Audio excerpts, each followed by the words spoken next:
Amrita Vishwa Vidyapeetham, home to over 12,000 students, placed in a serene setting right in the lap of nature.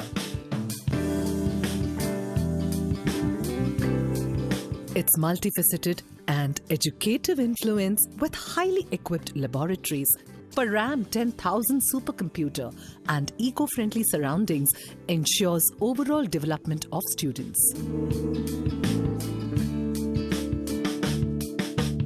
The world-class research-intensive institution with national and international reputation provides higher education in an ambience rooted in rich Indian culture and heritage. Based on the Coimbatore campus, the research centers are envisioned as a platform to encourage and enhance research among the faculty of Amrita Schools of Business, Communication, Engineering and Social Work. Amrita Vishwa Vidyapeetham was founded about 25 years ago, and it was a modest institute of science and technology with about maybe 180 students. Currently, we are about 18,000 students with a wide variety of disciplines and programs. We have over 200 programs now under the Amrita University, and Amrita School of Engineering happens to be a larger part of this whole university. We have 10,000 students at the School of Engineering and spread across 3 campuses. In a very short time of about 15 years, the university has gained excellence in 5 I's: interdisciplinary, innovation, international, industry, and India development.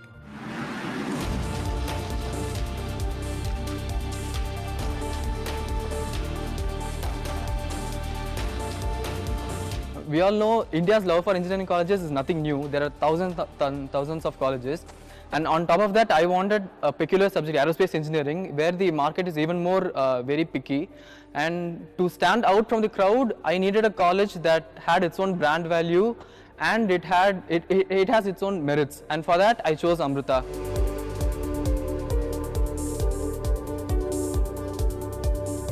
So the learning experience doesn't stop at just the classroom. It's more of project-based learning and hands-on research work. We inculcate this habit right from the undergraduate first year or second year, so they get in tune with how to think differently. Our labs are well equipped, and we always keep upgrading our lab equipments to stay in the forefront of technology.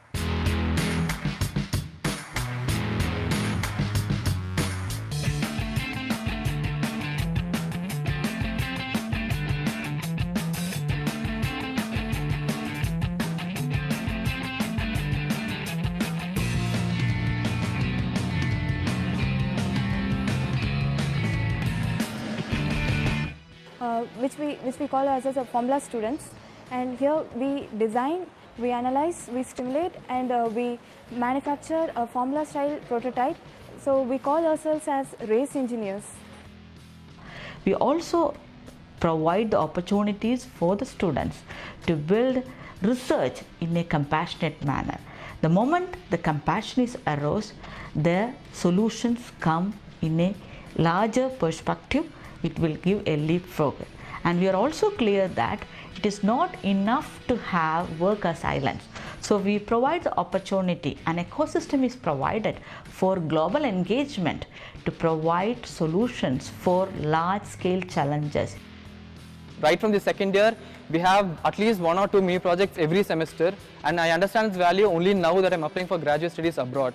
Apart from my CGPA and scores, the research experience and internships that we get are of the utmost importance. Plus, Amrita's name is recognized everywhere. Whether I apply for an internship in DRDO, they know Amrita College, and some of my friends are now employed in NAL because they recognize our faculty. Amrita provides one of the best atmosphere in terms of the people that are associated with Amrita.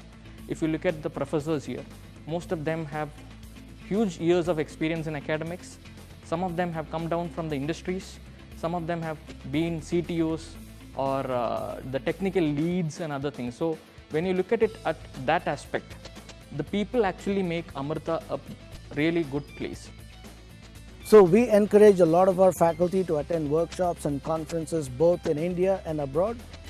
Our Chancellor's Scholarship Program allows our faculty to spend close to 6 months in any university outside India of their choice.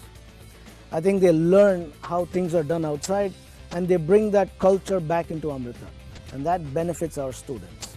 We have 8 undergraduate programs and about 29 master's programs with 50 plus specializations. We also offer doctoral degrees in engineering and interdisciplinary areas.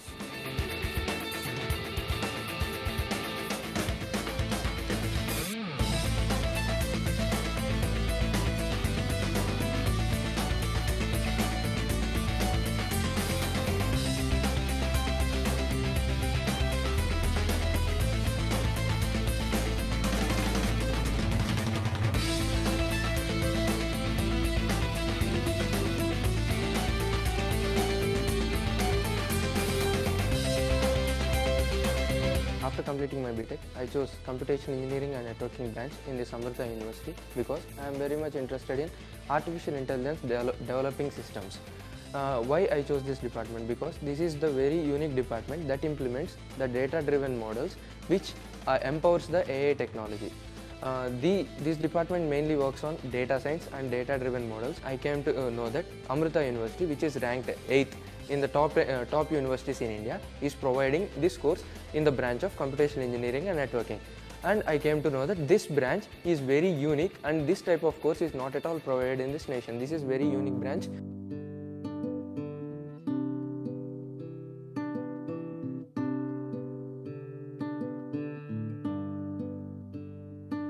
We have introduced something called live-in labs in our curriculum. What it actually means is that the students have to spend close to 10 days to a week or maybe sometimes a month in villages where there are so many issues. And we encourage students to look at the problems and choose a problem that they want to solve. They come back, spend about a semester or sometimes up to a year, and they come up with solutions that can be implemented in the villages. And that's what I talk about engineering. It's about solving problems and real life problems.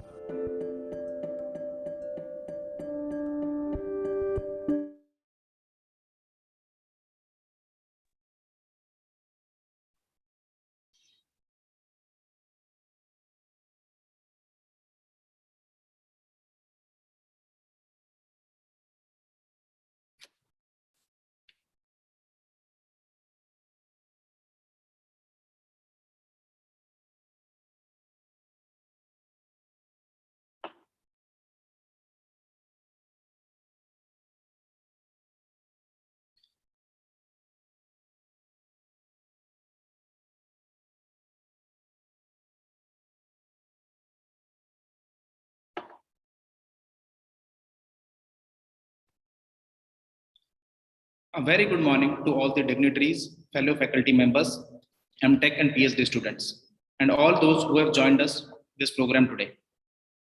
It gives me immense pleasure to welcome you all to the inaugural of M.Tech and PhD 2021 program of Amrita Vishwa Vidyapeetham.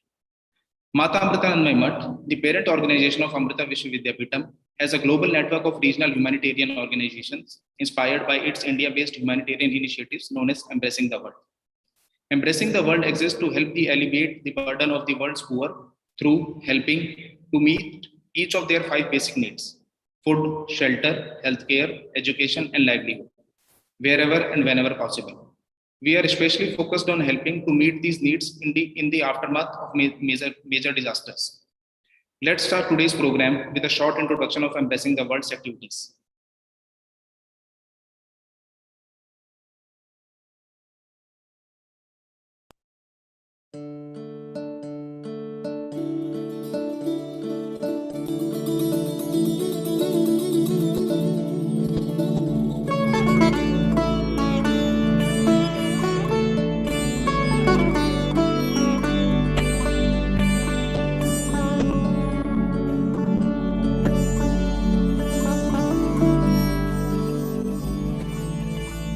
Shri Mata Amritanandamayi Devi, affectionately known as Amma, dedicates literally every day of her life to consoling suffering people all over the world. Her message and the essence of her compassion is expressed in her darshan, the motherly embrace she has given to more than 33 million people throughout her life.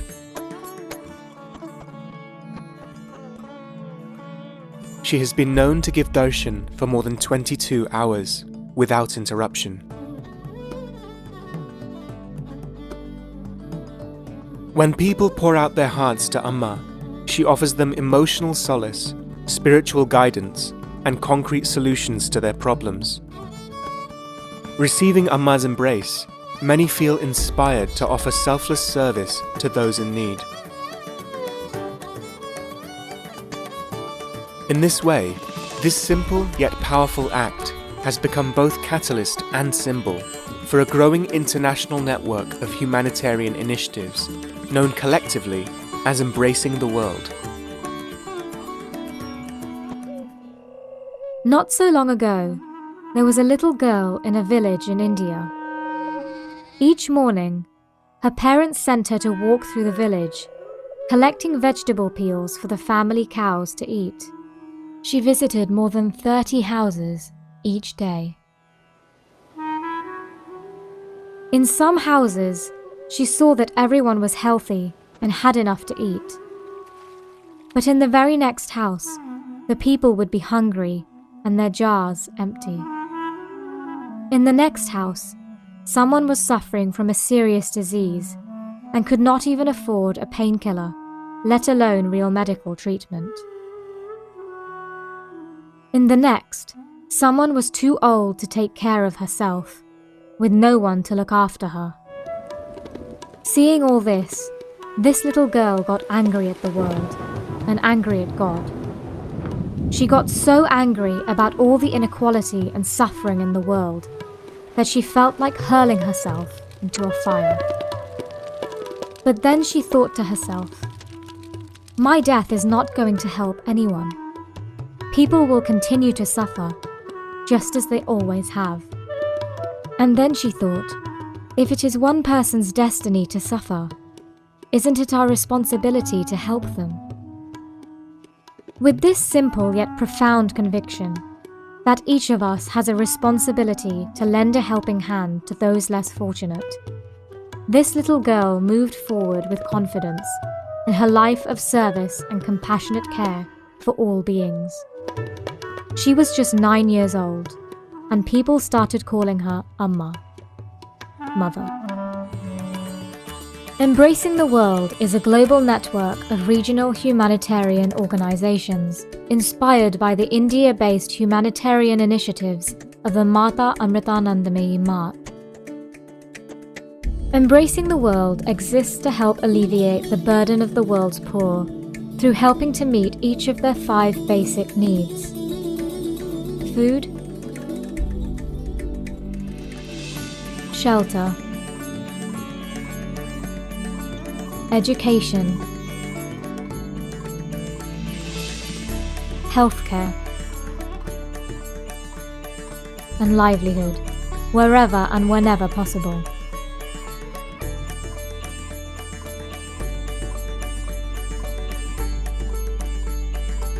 We are especially focused on helping to meet these needs in the aftermath of major disasters.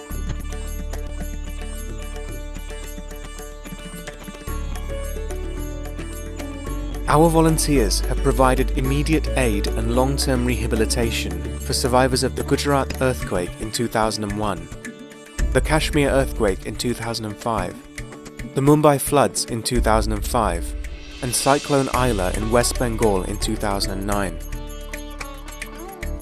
In the United States, after Hurricane Katrina, Embracing the World donated $1 million to the Bush-Clinton Katrina Fund in aid to help the survivors.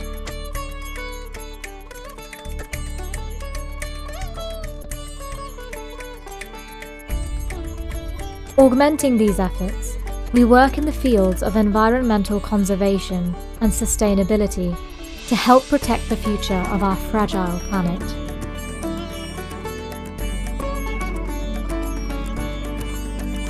Through Amrita University, our researchers are innovating new means of delivery of goods, knowledge, information, energy, and healthcare to enable us to help those in need here and now, wherever they are. The 2004 Indian Ocean tsunami was the most devastating tsunami in recorded history, claiming nearly 228,000 lives. In India, an estimated 18,000 people lost their lives, and nearly 650,000 people were displaced by the disaster.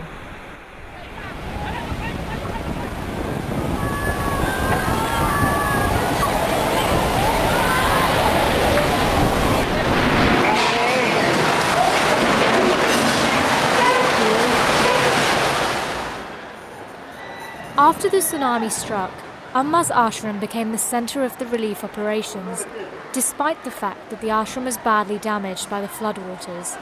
Hundreds of volunteers provided free, immediate and temporary relief.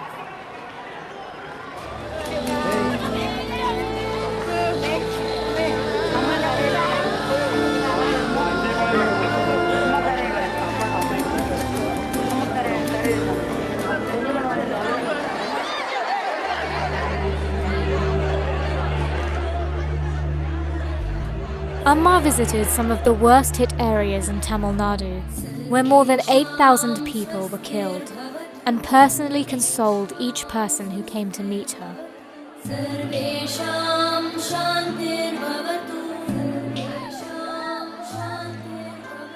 Amma's volunteers distributed more than 185 tons of rice and other provisions over the next several months, as well as 6 million meals to tsunami survivors.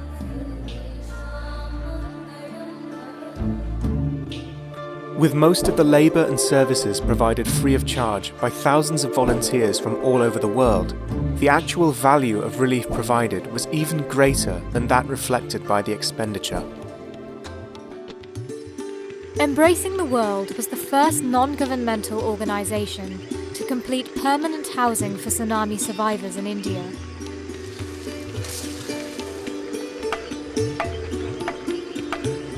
And by October 2008, had completed all 6,296 pledged homes.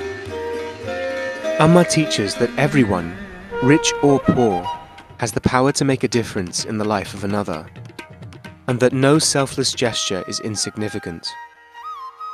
Rather, it is the selfless actions we perform for one another that hold the keys to true peace.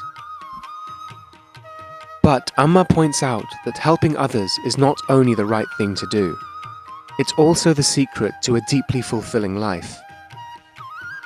For the more our sense of self expands to include others, the happier we will be.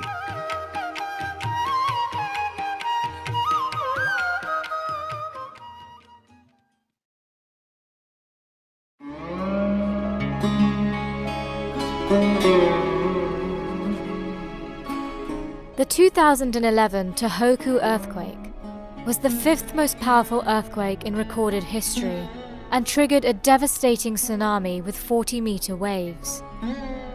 Nearly 16,000 people lost their lives, and almost 130,000 buildings were completely destroyed.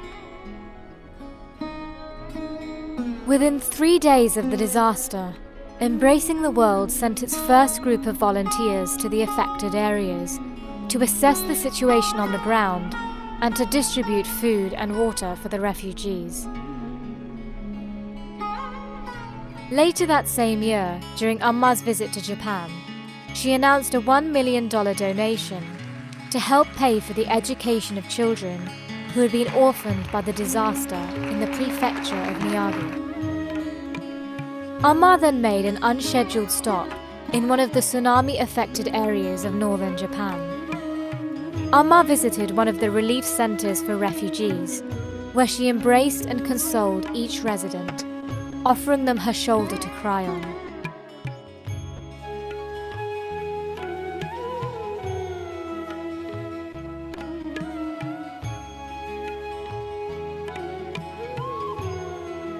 Knowing that the residents had lost everything, Amma presented household items for their material support and to help improve their life at the center.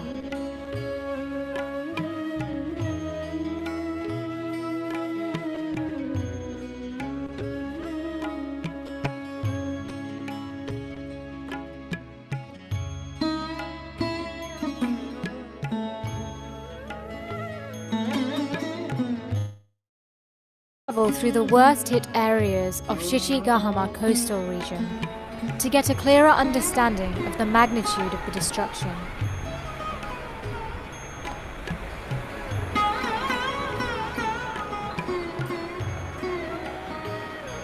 Upon reaching the beach area, Amma led her tour group to the water's edge to pay their respects to those who had lost their lives.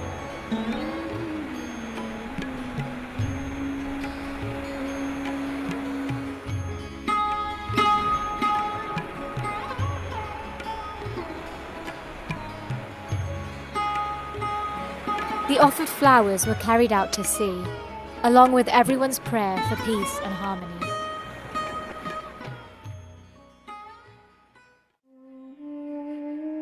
In June 2013, a multi-day cloudburst over the North Indian state of Uttarakhand caused devastating floods and landslides in the country's worst natural disaster since the 2004 tsunami.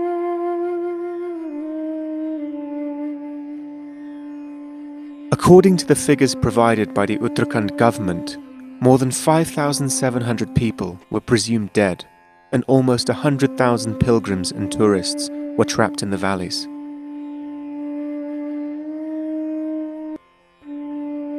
From July 1st to July 20th, Embracing the World volunteers provided free medical consultations and medicine to approximately 8,000 people in the disaster-struck area.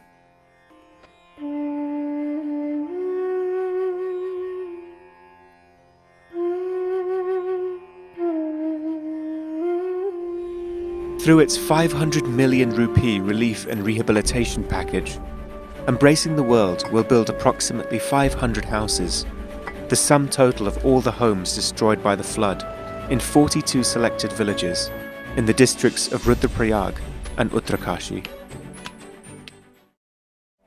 In 2013, Embracing the World announced a $2 million relief package for the massive destruction caused by Typhoon Haiyan in the Philippines.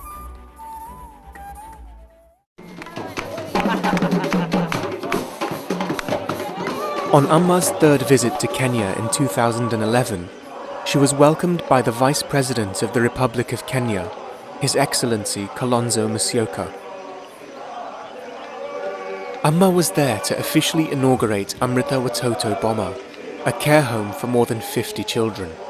Spread across 11 acres on the banks of the Athi River, Amrita Watoto Boma provides shelter, food, education, and healthcare in a loving environment, managed and run by Embracing the World volunteers. Facilities include dormitories, classrooms, a playground, sports facilities, and a medical clinic. The children come from across Kenya, identified with the help of the Kenyan government's children's officers, as well as social workers, village chiefs from poor slums, and references from local church pastors.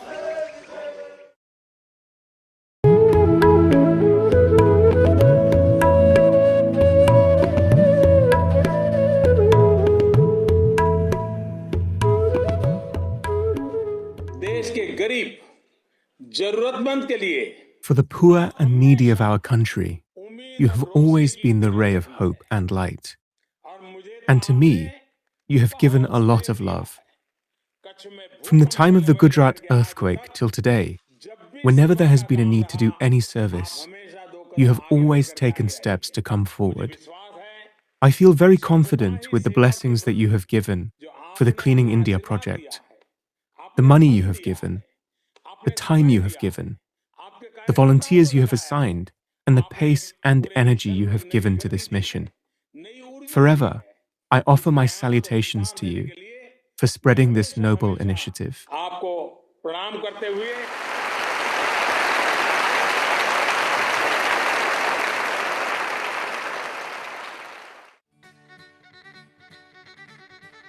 During the Mahatma Gandhi International Sanitation Convention in Delhi, the Prime Minister of India, Shri Narendra Modi, and Mr. Antonio Guterres, the United Nations Secretary General, presented an award to Amma, recognizing the Mata Amritanandamayi Mat's efforts in support of India's Clean India campaign. The Prime Minister thanked Amma for the Mat's dedicated service to cleanliness and environmental protection.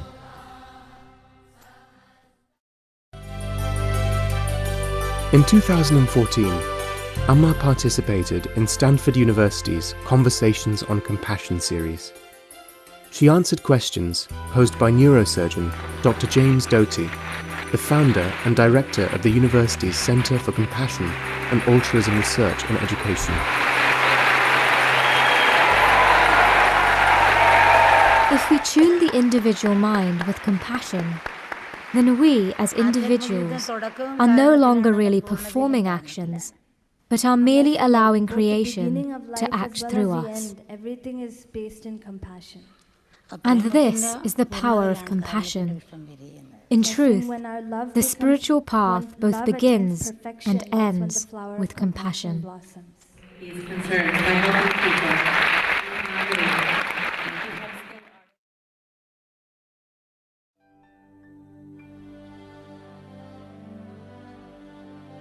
According to the 2014 Global Slavery Index, around 36 million people are currently trapped in modern slavery and are being exploited for personal or commercial gain. In December of the same year, Amma joined Pope Francis and 10 other world-renowned religious leaders in the Vatican for an initiative to eradicate modern slavery and human trafficking.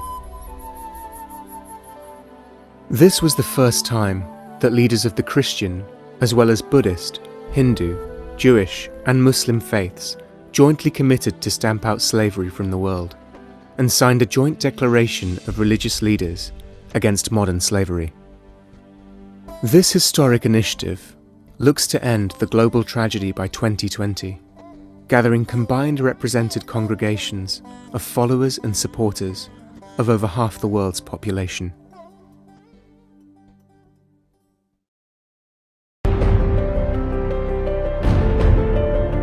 Amma was formally invited by the government of the United Arab Emirates to participate in an Interfaith Alliance forum titled Child Dignity in the Digital World, in which more than 450 faith leaders from all religions were involved. The crisis of online child sex abuse is very real and growing. 800 million youngsters are currently increasingly at risk of falling prey to sexual predators. His Highness Sheikh Saif bin Zayed Al Nahyan, Deputy Prime Minister and Minister of the Interior of the United Arab Emirates, was the first to formally welcome Amma to the event, followed by countless dignitaries, all eager to meet a world-renowned humanitarian.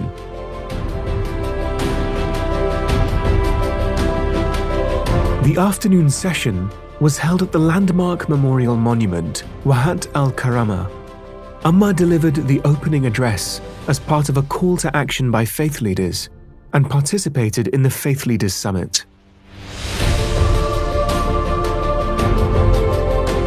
Amma and 5 senior faith leaders pledged to support the Abu Dhabi Interfaith Declaration for Child Protection. She was granted permission to give darshan at the Royal Palace Hotel and later on was offered an honourable medal of thanks for taking part in the event by the Sheikh himself.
We are now entering the formal session as the dignitaries have joined in.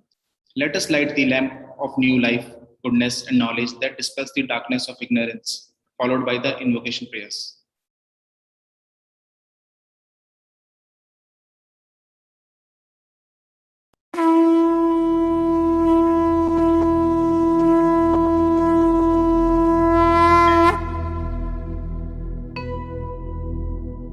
वक्रतुण्डमहाकाय सूर्यकोटि समप्रभ निर्विघ्नं कुरु मे देव सर्वकार्येषु सर्वदा।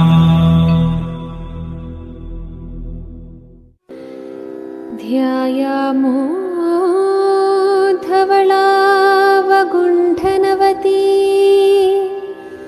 तेजोमयीं नैष्ठकीं स्निग्धां पाङ्गविलोकिनीं भगवतीं मन्दस्मितश्रीमुखीं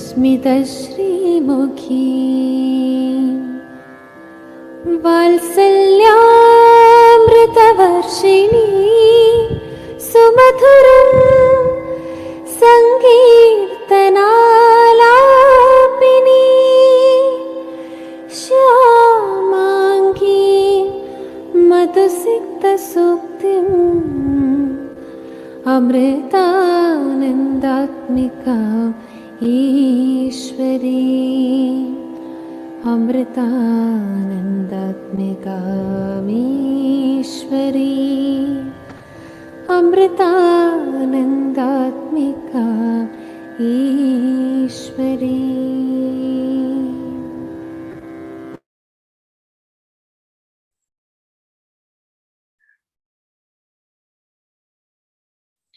Now, I would like to welcome Dr. Krishnashri Achyutan. Dr. Krishnashri Achyutan is the Dean of Postgraduate Programs at Amrita Vishwa Vidyapeetham. She heads the Center for Cybersecurity and Networks and Amrita Technology Business Incubator at Amrita Vishwa Vidyapeetham. Dr. Krishnashri is an ardent researcher with multidisciplinary interest and holds a PhD degree from Clarkson University, New York, USA. She holds 33 US patents and has published over 100 publications in journals and conferences. She has played an active role in several strategic initiatives for Government of India and served as the principal investigator. To formally open our program, let us welcome Dr. Krishnashri Achyutan for opening remarks. Thank you, Amarti. I hope I can share my screen.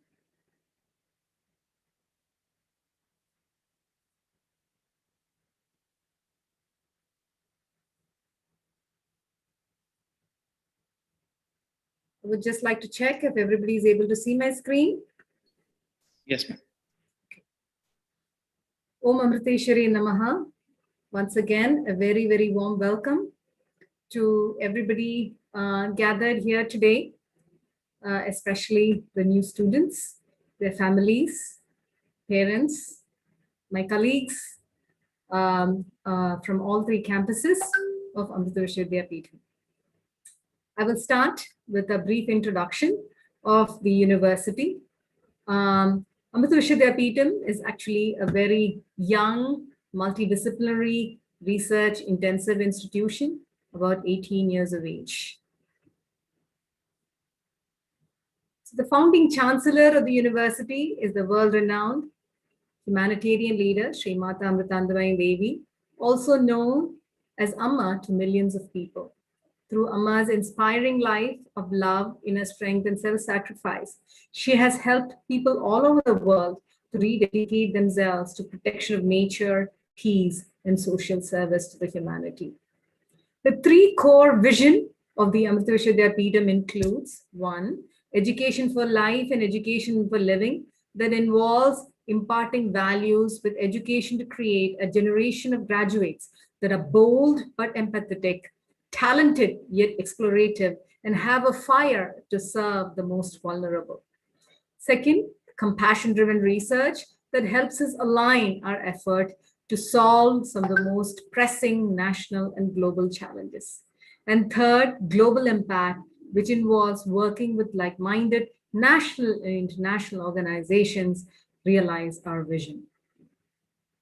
Today, we have 6+ campuses, as shown in this chart, over 220 programs, 15 different schools, more than 20,000 students studying in these campuses, and over 1,000+ faculty in broad areas of engineering, medicine, sciences, and management.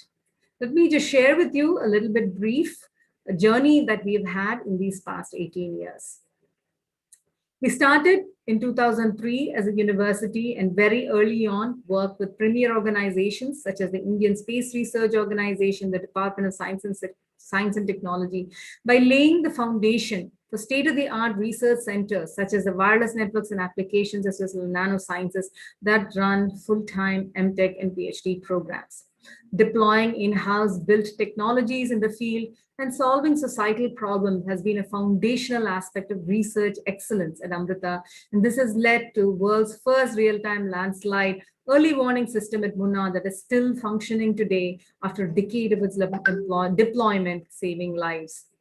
Amrita was amongst the first few institutes globally to have envisioned e-learning back in 2005. We work with top 20 US universities such as Princeton University, UT Austin, Cornell University, and others to bring together experts to offer educational content for the masses through satellite network and thereby bridge the digital divide between the East and the West. We've also contributed significantly to national development by participating in national mission projects and built digital platforms that connects teachers to students via AView, provide laboratory, educational simulation through virtual labs and OLabs projects. And millions of users in India and other parts of the world are using these digital resources developed at Amrita in their daily teaching and learning activities. Nurturing innovation, keeping the contextual needs at their center has been a successful strategy at Amrita. For example, our work on the insulin pump and glucose sensor to address the growing problem of diabetes in India has been showcased as one of the most affordable solutions available today in India. We were amongst the first to develop hospital information systems, an enterprise level system from the ground up that serves over 30+ hospitals, including all government hospitals of the state of Maharashtra with over 10+ lakh medical records. Such societal contributions led to the NABARD Award in 2012. We've been very fortunate to have the Nobel laureate, Dr. Lee Hartwell, join adjunct faculty at Amrita as well. 2 flagship programs called Amrita Self-Reliant Villages and 11 labs that you will hear about in detail in the upcoming presentations were launched to expose Amrita students to ground realities in our country and how their education can create a transformation in India through research, development, application of technologies. In 2015, our hospital demonstrated one of the most complex procedures to do a double arm transplant, it being the first of its kind procedure in Asia and 4th in the world. The success here created a new paradigm in organ donation and transplantation. Thanks to this work, arms today are considered as donatable organs, just as eyes, heart, and liver. Our research team, as part of that runs our M.Tech robotics and automation program, one of the most prestigious Facebook awards for launching a portal to connect communities and cater to their educational needs and further employability prospects from Facebook. We were also awarded UNESCO's first chair in gender equality and women's empowerment. For the extraordinary achievements in entrepreneurship, we were selected by Niti Aayog as one of the top incubators in the country to scale to world class. Today, our incubator has nurtured over 200 startups, trained over 10,000 people in entrepreneurship, and has 43 patented products and won Government of India's Best Incubator Award for the year 2016 and 17. Another recent set of achievements have been opening large-scale initiatives such as drinking water for 5,000 villages, establishment of centers of excellence with Ministry of Tribal Affairs, working with the Indian government, especially the Indian Navy, Indian Army, etc., on various themes of national importance. We've also won one of the most prestigious awards, the X Prize, for building a literacy app for the minority communities in the US, selected as one amongst the top 4 most effective apps amongst 109 international participants. Amrita was also awarded research grants from Tata Institute of Genetics and Society for Research in Antibiotic Resistance, and further, we also were awarded the second UNESCO chair. For these thematic and progressive accomplishments, the fraternity of Amrita faculty and students have continuously raised the bar on quality and impact as reflected in the rankings. As per the Government of India's National Rankings Framework, Amrita's national rank that started as 14th in 2016 is today amongst ranked as the top 5 institutes in the country in 2021. Similarly, in the world rankings, we were humbled to be #1 private university in the country and ranked top 400 in engineering subject-wise rankings, and also the top 500 in computer science rankings alone. This is a huge feat, being an 18-year-old institution competing with universities that are 100 and 500 plus years of age. Another testament to the alignment of our mission came in the Times Higher Education 2021 Impact Rankings. These reflect how many universities in the world have served the cause of sustainable development goals to make the planet a better place. In quality education, we are 5th best in the world. In gender equality, we are the 8th best. In good health and sanitation, 37th and 52nd best university in the world. And industry, innovation, and infrastructure, we were ranked amongst the top 200 in the world. Very recently, we also received the distinction of being an institution of eminence from Government of India. And as of last month, we were also the youngest institution in the country to have received the NAC A++ rating. With this introduction, I'd like to warmly welcome our chief guest, Mr. Saumitra Bhattacharya, Managing Director, Bosch Limited, Regional President, Bosch Group in India. Our special guest, Sampuji Ramkrishnananda Puriji, Member, Board of Management, Amrita Vidyapeetham, Dr. Manisha Ramesh, Provost and Dean International, in command, Dr. Balachandran, Joint Director, Corporate Relations to this event. Most of all, I'd like to personally welcome the 2021 cohort of very bright young individuals into our master's and PhD programs that are hailing from 25 different states in the country. I would also like to once more warmly welcome their parents and family members to this program.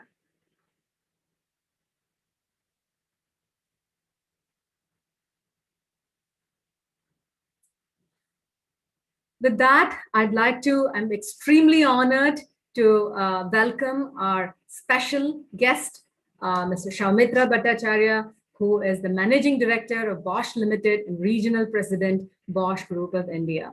A brief introduction to Sir's very wide accomplishments. Saumitra Bhattacharya, sir, has been associated with the Bosch Group for more than 26 years. A chartered accountant by profession, over the years, he has handled roles as varied as Vice President, commercial functions in India, and also served as a General Manager of Robot Bosch manufacturing facility in Germany. A firm believer in collaboration and the importance of teamwork in building innovative, future-ready organization, Sir is currently spearheading a transformative initiative at Bosch India to ensure the organization becomes a leading provider of Internet of Things solutions by leveraging its unrivaled expertise in operational and manufacturing excellence. The ultimate aim of this transformation initiative for Lakshya is to make Bosch India a technology agnostic provider of holistic solutions that are affordable in India-specific solutions. Sir has keen interest in startups, new businesses. Prior to Bosch, he worked at the Tata Group, where he was a founding member of the Tanishq brand of jewelry for the Titan Company Limited. He also worked at Indol, a core aluminum business of the Alcan Group, and he was also a founding member of its electronic business. Cross-cultural exchange and international relations between Europe and Asia has been areas where Sir has had an active interest. Sir has also been appointed as chair of CII, Confederation of Indian Industries, National Committee on Multinational Corporations. He has been a member of the Special Investment Promotion Task Force constituted by the government of Karnataka. While at CII, Saumitra Sir has been able to further share his passion for business excellence, building agile corporate environments, economics, and finance. Sir, we cannot thank you enough for taking your valuable time to be with us here. We very much look forward to your inspiring words. Thank you very much, Krishna Sri, and I'd like to really warmly thank everyone from your university for this invite. It's a privilege and an honor to be with you. Would you be putting up the slides?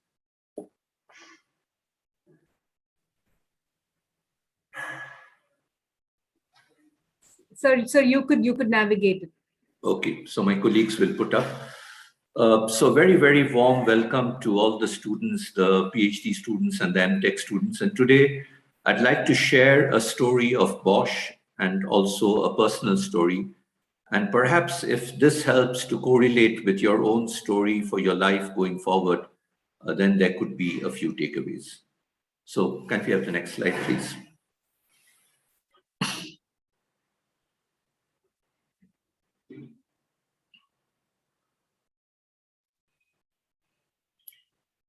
So Bosch is a very unique company, and the uniqueness of this company stems from the fact that 92% of Bosch GmbH, or private limited worldwide, is held by a trust. There is no company in the world where the founder gave 92% of his personal wealth away, where he owned the whole company, and now it belongs to a trust. So the company is owned by the trust.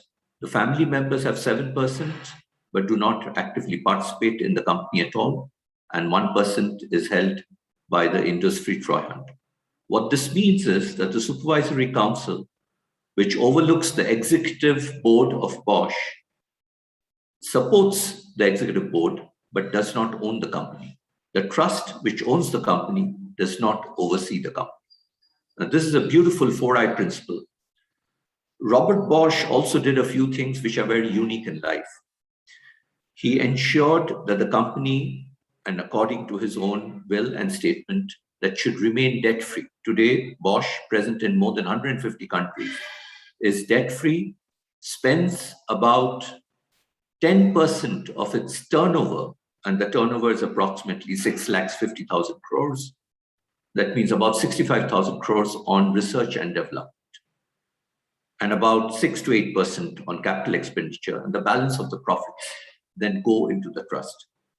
So can we have the next slide, please? So the company, as I said, very unique. After Robert Bosch, there has been, in the 136 years of the company, just 6 CEOs. Also, the company does approximately around 18 to 20 patents per day. So very technologically driven, based on ethics and values, and most importantly, a company which has lasted many, many decades, I would say 136 years. Nikhil, can we go to the next slide, please? Now, if you look, when the pandemic hit, the turnover dropped. Normally, Bosch would attain about, and it would come back again this year, around 78 to 80 billion. And that's the amount that I talked about, the 6,50,000 crores. 60% comes from mobility, 7% from industrial technology, 26% from consumer goods, and of course, 8% from energy. Consumer goods consists of Bosch, Siemens home appliances. It's a 100% Bosch company. Power tools. If you take building technology, we have lots of things inside buildings. Industrial technologies, drives and controls, and mobility solutions. Anything in a car, but we don't say Bosch inside, of course, has a lot of Bosch, including, by the way, you'll be happy to know, each of you are having a smartphone. 3 out of the 5 MEMS sensors are Bosch sensors inside your smartphone. Next, please. Can we have the video? For us at Bosch, the pursuit of technology invented for life is the driving force behind everything we do, particularly in times of profound change and unprecedented challenges. For more than a year now, the COVID-19 pandemic has been demanding new ways of thinking and acting. At the same time, there is an urgent need for climate action. The world is changing. we must adapt our mindset and behavior. That takes courage, persistence, and above all, creativity. This is exactly what guided and motivated us at Bosch through the business year 2020. Leveraging our deep technical expertise, we rapidly expanded the capabilities of our analysis device, which can now process up to 5 corona tests simultaneously in just 39 minutes. This makes it the world's fastest PCR test. Analyzing and optimizing power consumption is even easier now with our energy management systems. They enable Bosch customers to reduce their CO2 footprint. We are using digital solutions to overcome travel restrictions. For example, smart glasses and augmented reality were used in our new wafer fab in Dresden during installation of the equipment. Our digital guardian angel now protects e-bike and motorcycle riders, and soon also people living in smart homes. Despite all the change, one success factor remains the same: people. For us, people have the final say. They stay in control. Technology remains explainable because we have to be able to trust it. This is the only way to build openness and acceptance for tomorrow's technologies, created by people, for people, and for a better world. Or as we put it at Bosch, invented for life.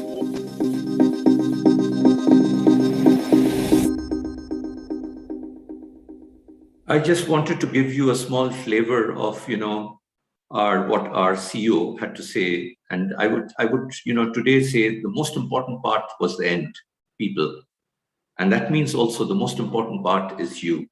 Your lives, your thoughts, and any organization, however good it is on technology or in finances, it relies finally on people. So I would leave this thought with you. People, the most important assets in any organization, including in your university. Now, some figures about Bosch India. We are 99 years young. We are not as young as our parent, which is 136 years young.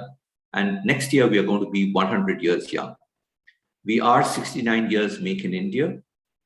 And we came into Kolkata, or those days Calcutta, in 1922.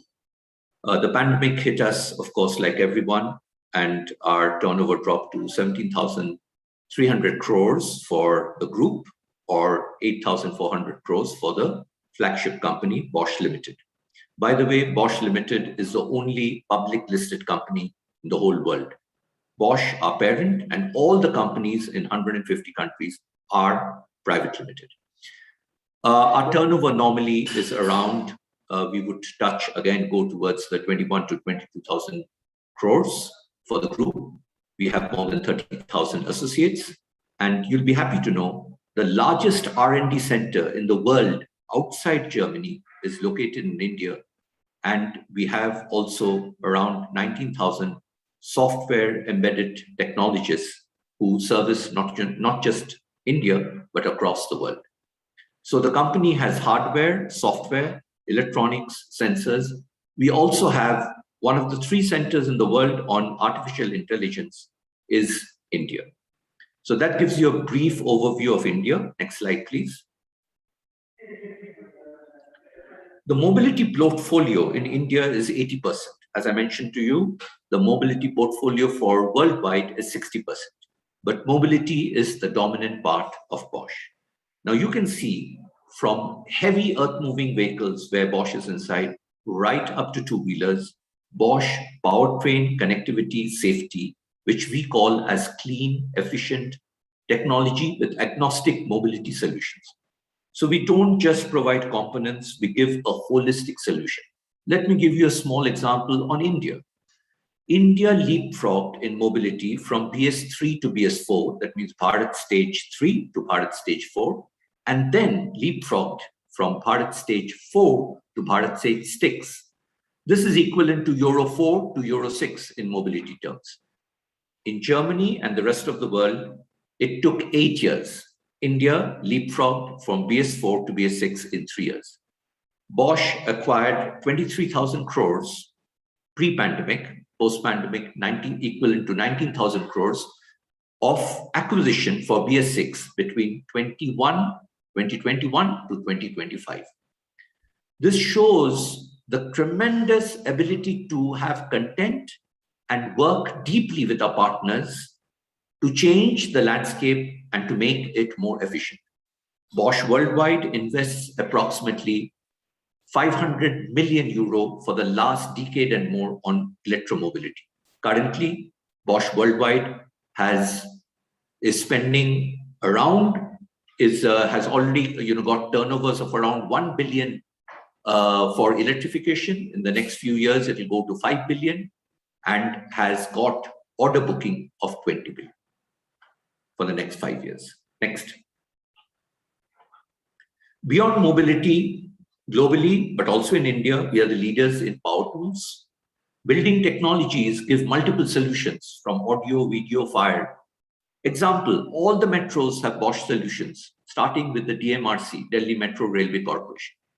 Bosch drives and controls, also in India, are very important for not only hydraulic, but also pneumatic solutions.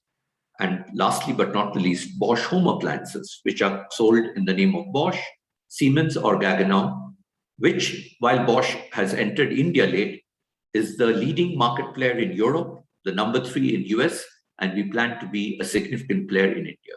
Bosch, of course, as you know, stands for quality and reliability, what we call as invented for life. Next. The automotive market or mobility is changing space, and this can be also called as space. Software, personalized, automated, connected, and electrified. And if you see also in India, how cars, where we were having propensity and intention to spend for cars between 8 and 10 lakhs, the same people are willing to spend between 12 and 15 lakhs because they see all these personalizations, drive assists, cameras, connections, electrified, and what many of the cars are calling today as AI or even other such objectives. Many of these solutions are embedded by us. While we don't call it Bosch, we don't call it Bosch inside. There are many Bosch solutions inside, including recently what you saw one of the big OEMs, the XUV700, coming out with driver drowsiness. That's also a part of the Bosch solution. So space will redefine, and I would like to show you a small video on this.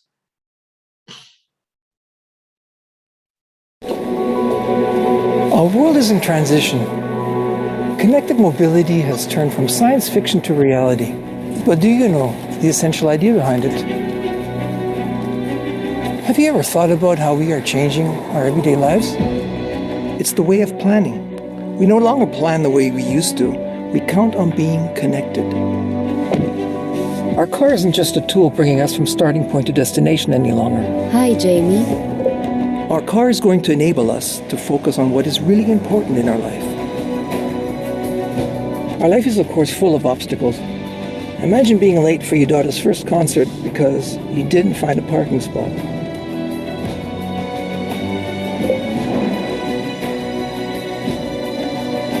Imagine an accident due to bypassing vehicles.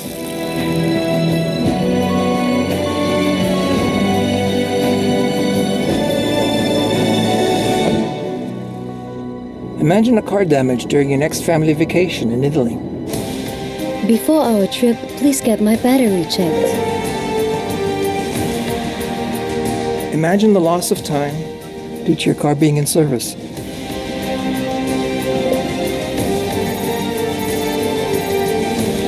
Or simply imagine the disappointment of your buddies who came to watch the game with you.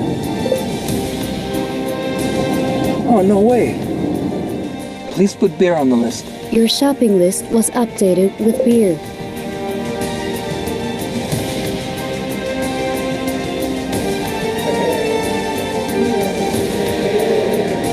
One company has brought this vision to the road to make mobility more convenient, comfortable, and safe. Due to this spirit, our world is in constant flux, and this is the essential idea behind connected mobility.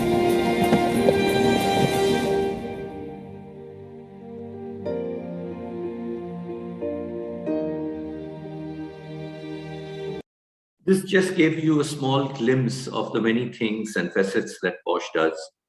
And many of these things, what we have shown you in connected mobility, are going to be applied in India, and Bosch is going to play a very important role. Already, quite a few of the launches of the new cars, we are inside with multiple areas.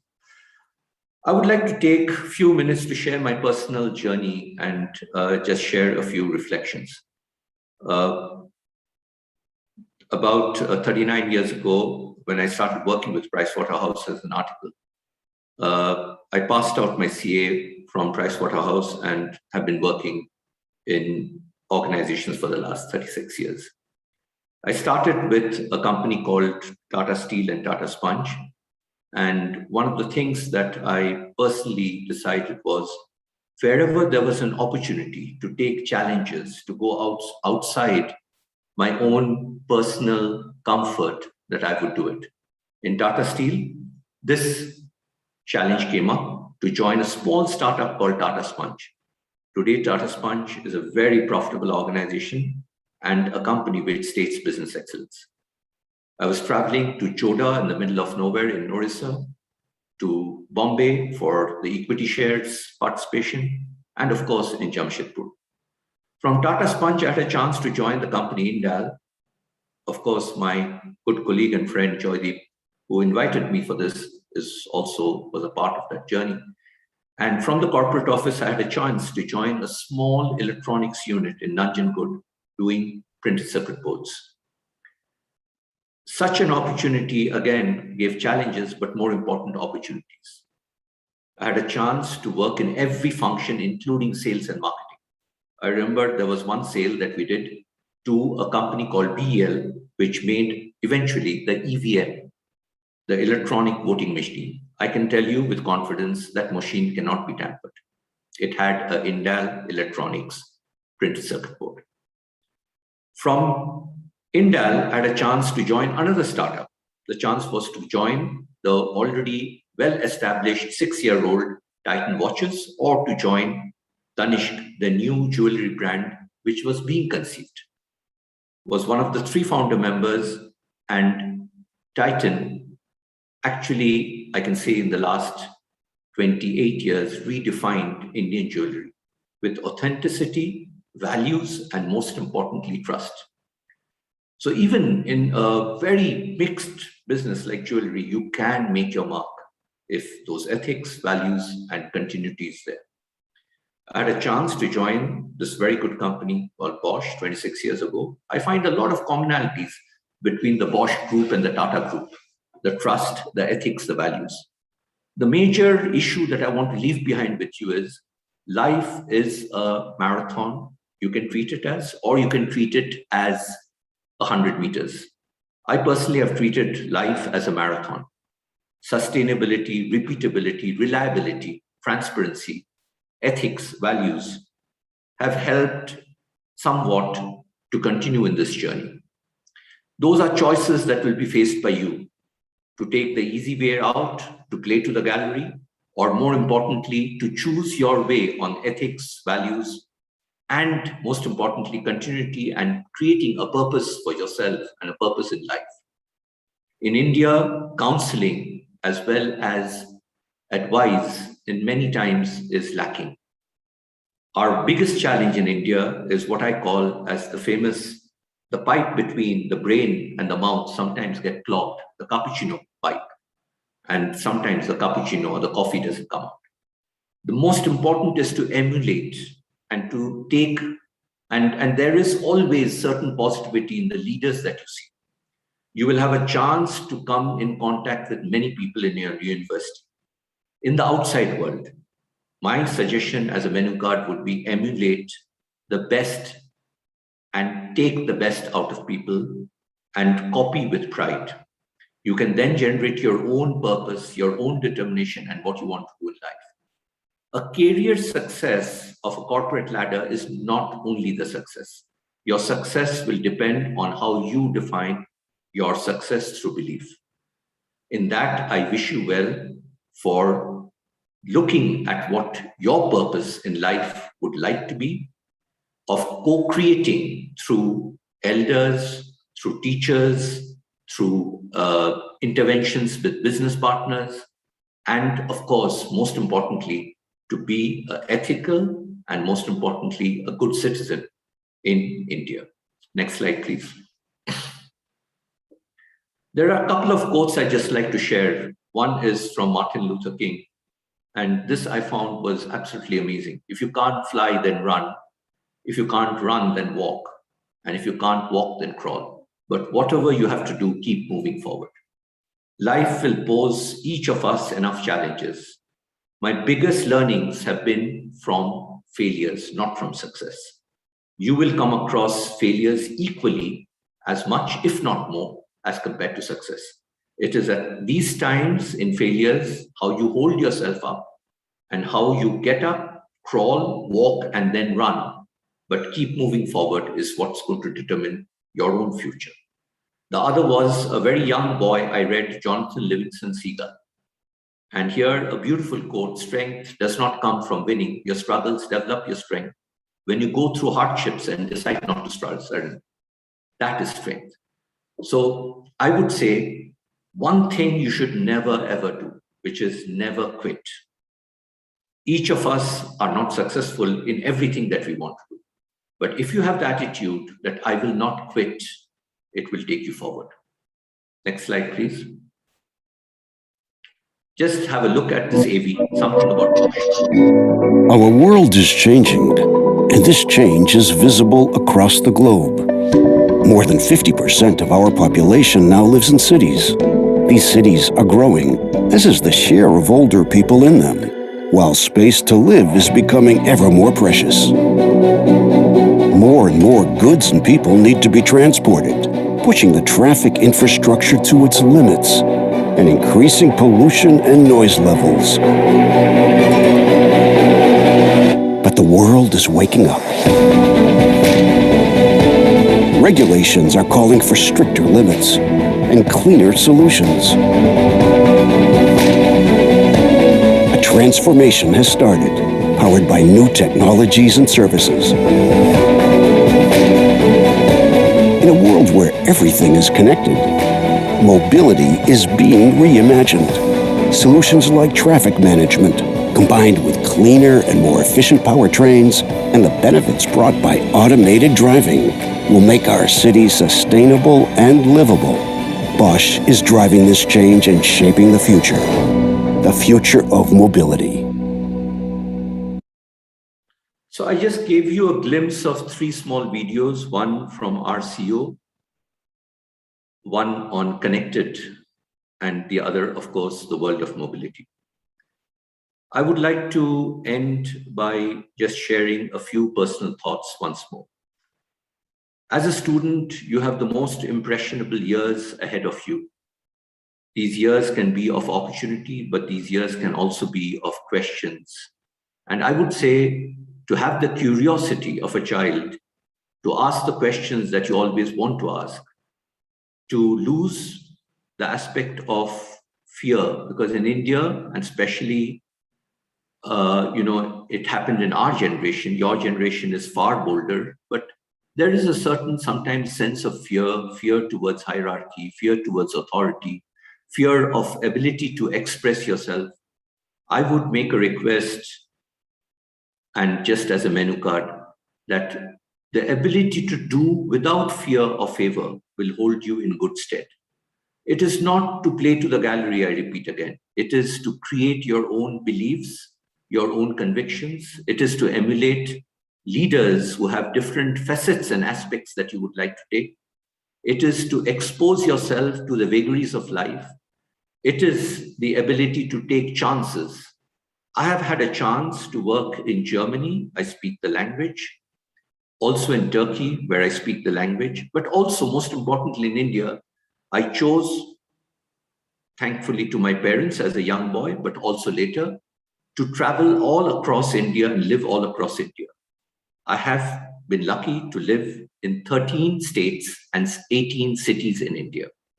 Exposures such as this gives you different facets which you can internalize. You don't have to share it with everyone. This picture that I show you is of our Bosch campus on the left. The campus, as I mentioned, is 70 years young. Next year, we are going to be 100 years young. We are opening one of the smartest campuses in India. This campus is 2 kilometers from the heart of the city of MG Road. Those of you who come from Bangalore would know the Bosch campus in Adugudi. It is 75 acres of land with 6,000 trees and is going to be kept that way to make it a university-style smart campus where people will work with freedom, where people will work without hierarchies, and where people will enjoy and create purposes in what they do. The other photograph is something which shows the tremendous belief of Bosch. India was assigned and allowed to create a Bosch learning campus in 5 acres, just behind IIM Bangalore. This has 15 beautiful seminar rooms, residential stay up to 95 Boschlers or others. But most importantly, in a pandemic year, the company did not cut down on this, but went on to complete this innovation and learning center. The Bosch central campus of 75 acres, which will house the largest amount of Boschlers in the whole world outside Germany, will be a pride of location for people to work. We work, of course, in 8 different states, in 16 different factories, and across countless offices all across India. I end by saying, for me, it's been an honor and a privilege to share some of my views and thoughts. I have not written any script. I talked directly from my heart, as Mr. Modi says, Man Ki Baat. I'm very grateful for this chance to the university, and I look forward to being in touch with you and hopefully, when pandemic's over, to meet you in person and share my thoughts. More importantly, learn and unlearn from you, because life is a two-way traffic. Thank you very, very much. And over to you, Ms. Krishnasri. Thank you, sir. Thank you very, very much, sir, for those inspiring words and the real message that I think all of us should keep very core to our heart, which is really sustainability, reliability, repeatability, ethics, and value, and really put that purpose in life as a central goal towards which we all work towards. In fact, I'm very happy to share with you, sir, that we have hundreds of students who are serving as interns and full-time employees at the Bosch India facility. I hope we are making a difference to you, and we also continue to be in touch with them. We also have a wonderful joint collaboration of Amrita, Robert Bosch Automotive Electronics Laboratory here at Amrita, where we do a lot of good, innovative, collaborative projects and research and development. And like you said, the future in the emerging technologies that Robert Bosch is really looking towards, those types of things are what we would love to be part of, and we would continue to serve the nation in that way. I thank you very much, sir, and I also would like to thank Mr. Joydeep, sir, who has been very instrumental in getting this meeting together for really exposing our students and our faculty to the best of what industries are looking for and where industries are moving towards. Thank you very much again.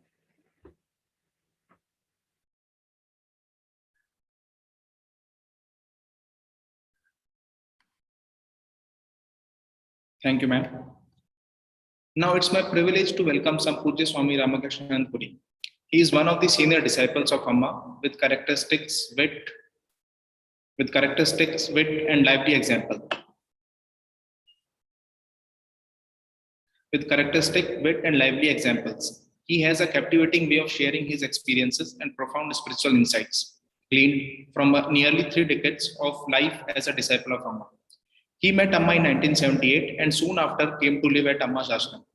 He has been traveling around the globe with Amma since her first world tour in 1987. Currently, he spends most of his time visiting Amma's ashram and centers around the world, leading retreats, giving discourses, conducting yoga and meditation classes, and organizing the many disaster relief and charitable activities of the organization. Swami Ramakrishnan is a warm and inspiring presenter who has dedicated his life to sharing Amma's message of love and service to humanity. He has written many books about his experience with Amma. Some of them are Racing Along the Razor's Edge, Eye of Wisdom, The Blessed Life, Ultimate Success, The Secret of Inner Peace, The Secret of Inner Peace, and The Timeless Path, and some of them. are some of them. Swamiji has been an inspiration to thousands of students. His dedicated service to promotion of quality education has been instrumental in what Amrita Vishwa Vidyapeetham is today. Now, I would like to invite Swamiji to bless us with his enlightening words. Om Amriteshwari Namaha. A very hearty welcome to all the incoming students, their parents, the faculty members, staff members, and all others to the Amrita family. Welcome. I am sure all of you have a goal. Without a goal, you would not have joined this course here. As the saying goes, Prayojanam Anuddasya Mandobina Pravartade. Means, even a fool will not work or act without a purpose. Since all of you are very intelligent and talented, you all must have a goal. But to attain your goal, you will need a proper attitude. A proper attitude has to be there before we start to work towards our goal. Without a proper attitude, we will not be able to handle the unexpected challenges, obstacles, and other disturbances that come on our way. Without a proper attitude, we will not be able to face the impediments. So both aptitude and attitude means both aptitude, the talent, and attitude are very important. So the proper attitude has to be there before we start. There's a story. A man was not feeling well. He went to a doctor, and the doctor prescribed him some medicine in the form of a syrup, means a liquid medicine. He promptly downed his first dose, but after he did so, he noticed that the bottle had some instruction. The bottle had some instruction on it. Shake well before you use. But it was too late. He had already consumed the medicine. But then suddenly he got an idea. He started shaking his body, jumping up and down. Of course, that's not going to work. Similarly, if we try to develop the right attitude, after we begin something, it will not be very effective. So I thought today I might speak a little bit about the attitude that you all must have. First, at the outset, I offer my prayers to Amma that all obstacles be removed from your paths, that all of you attain the success and happiness you are seeking in your life.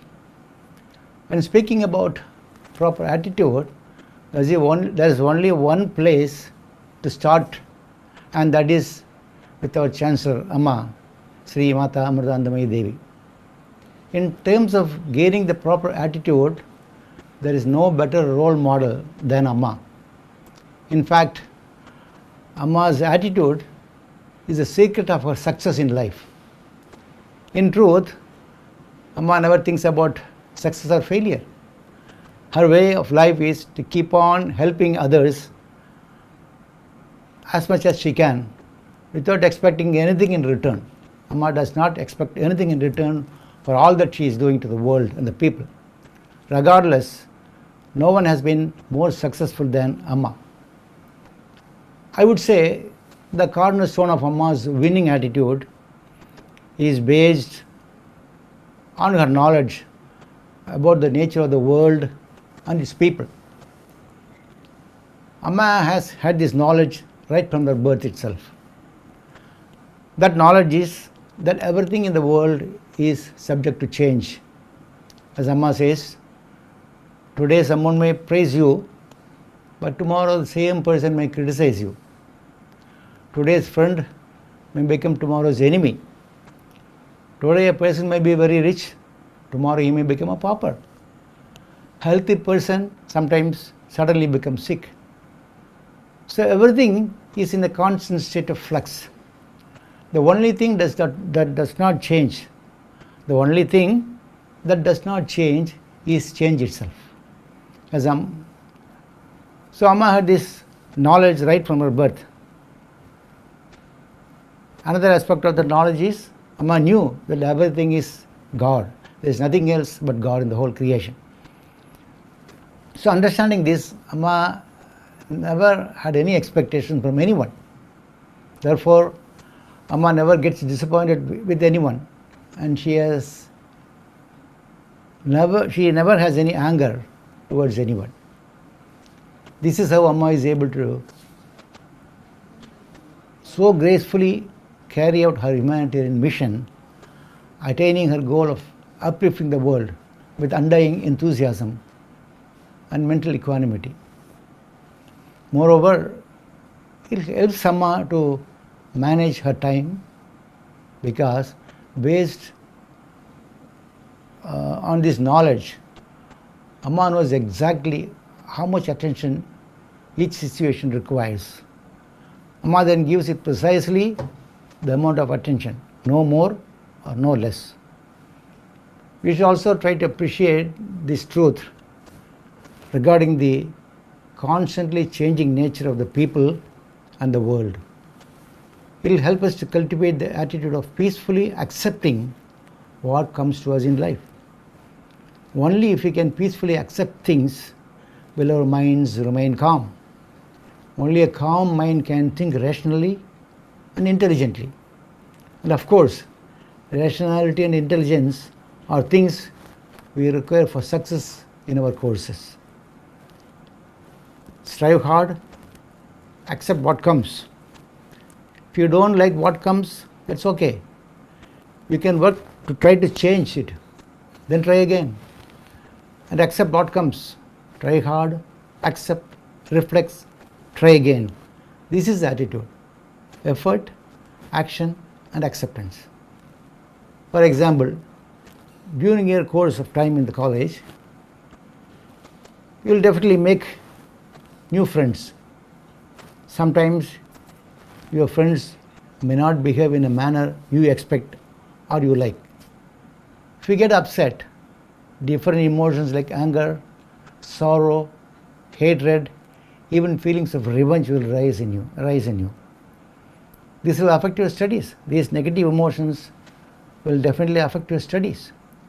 If you follow your negative emotions, you will land in big trouble. I have heard a saying, falling feels like flying for a while. Falling, when you fall from a height, it feels like flying for some time, for a while. Falling feels like flying for a while. But when do you know the difference between falling and flying? Only when you hit the ground. Then there's a big difference. So don't allow yourself to be overcome by your emotions. That will lead to your fall. Remain steady. Be ready for all type of experiences. Only then you will be able to finish your studies successfully. In fact, when Amma says people and the world are constantly changing, what Amma really means is that people's mind are constantly changing. Not just other people's mind, our minds too. Our mind also keeps changing. Morning you are in a mood, afternoon you are in a different mood, evening in a different mood. So our mind is also changing. We should always remember that. And not only that, the things we love and desire today often change. The things and people we liked some years back are no more interesting to us. I remember a story. There was a 92-year-old man. He was 92 years old. He was walking through a park and saw a talking frog. He picked up the frog, and the frog said, "If you kiss me, I will turn into a beautiful princess and you can marry me." The old man put the frog in his pocket again. The frog screamed, "Hey, didn't you hear me? If you kiss me, I will turn into a beautiful princess and we can get married." The old man took the frog out of his pocket again and said, "Yes, I heard you,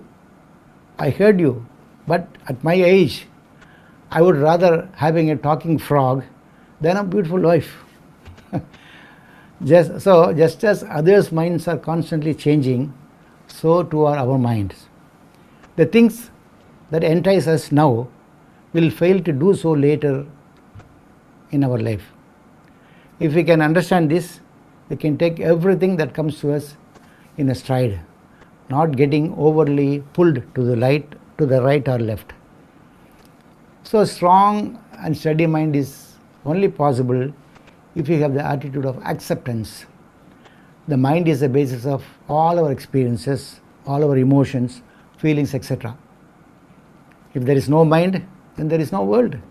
For example, when you are in deep sleep, so many things will happen around you.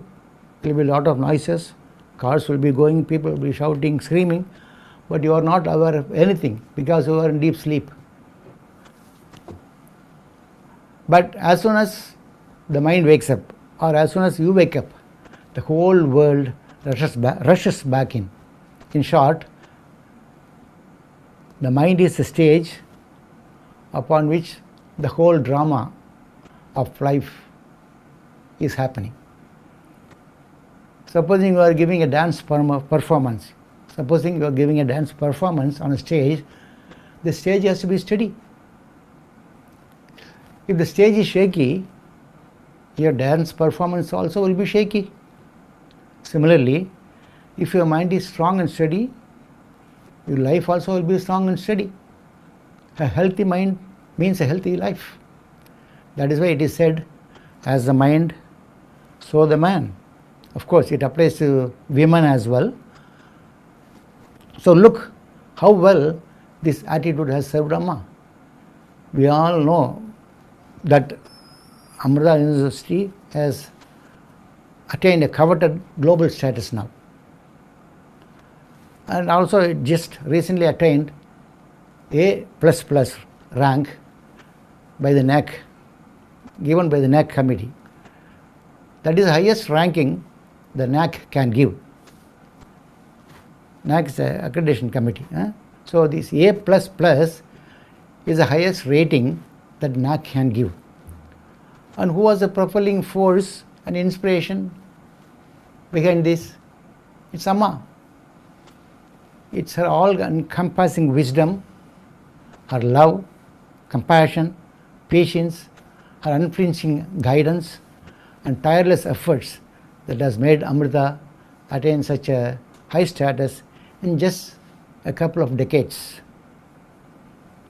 It's not that many years since the Amrita University has been started, just 2 decades.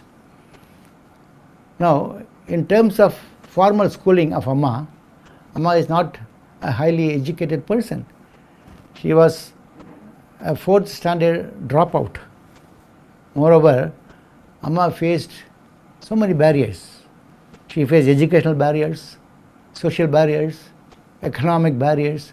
She had so many barriers like this. But still, Amma broke all those barriers and has achieved a unique status even at the international level.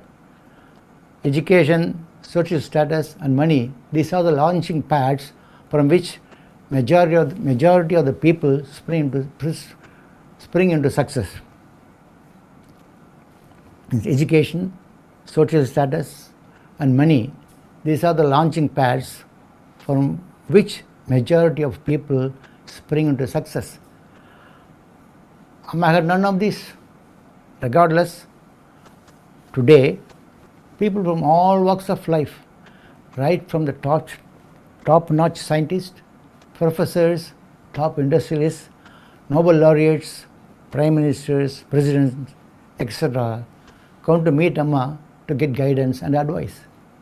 What is it that makes Amma such a sought-after person? It is her wisdom, Atma's Atma-jnanam, or what is called the self-knowledge. The Upanishads say that self-knowledge is a knowledge by knowing which everything else can be known, by knowing which everything else becomes known, and after knowing which there is nothing else to be known. So when a person like Amma has such a knowledge, no wonder millions of people flock to her. If you know about gold, you will know all about the gold ornaments. Let it be a bangle, let it be a chain, Let it be a nose ring, let it be a ring, let it be a ring. If you know about gold, you will know all about the gold ornaments.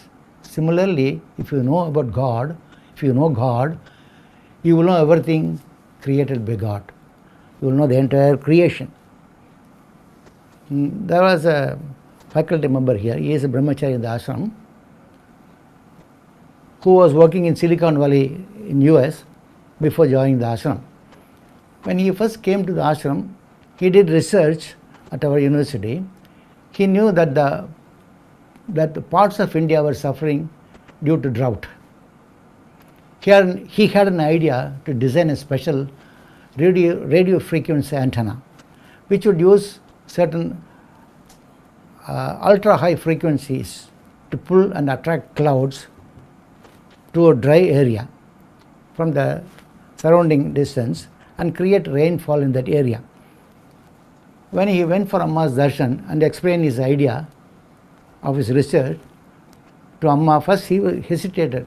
If I talk about all these frequencies, radiomagnetic waves, electromagnetic waves, will Amma understand anything? So how can I explain it in simple layman's language to Amma? But somehow he could translate to Amma. He could convey his idea to Amma. After listening to him, promptly Amma said, you may go to jail if you use these frequencies, or if you use all these things. It's an offense to do so. When he heard that he will end up in jail, it's an offense to do that, he was confused. There's nothing, it's not a crime that what I am going to do. What is the offense in that? He was very confused. Probably he did not understand what Amma said. It was the other way around. He thought maybe Amma did not understand what he was saying.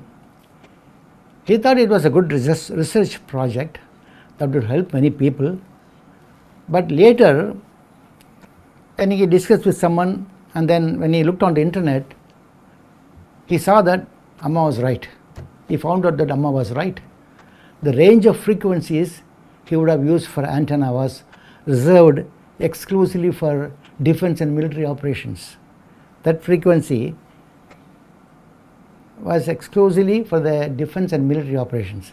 If we had tried to do these experiments using that frequencies, he could have been arrested for misusing the radio frequency spectrum. So the wonder here is how Amma knew about this, which even a professional electronic engineer does not know about this. So it's only because of Amma's self-knowledge, the Atma Jnanam. Knowing the Creator, Amma knows the creation. Self-knowledge also bears fruit of unconditional love, compassion, equanimity of mind, etc. It's Amma's unconditional love and compassion that makes it possible for her to give darshan to thousands of people every day. Of course, because of Corona, the darshan has been suspended, but before that, there used to be darshan every day. Amma would lovingly hug everyone that comes to her, listen to their problem, console them. A rough estimate says that in her 4 decades of service to humanity, Amma has personally met, consoled and counseled more than 40 million people from all over the globe. More than the population of Kerala. 40 million means more than the population of Kerala. Not only that, there are more than 150,000 students studying in Amma's education institution right now, from pre-KG to PhD. From pre-KG to PhD, there are more than 150,000 students in Amma's education institutions.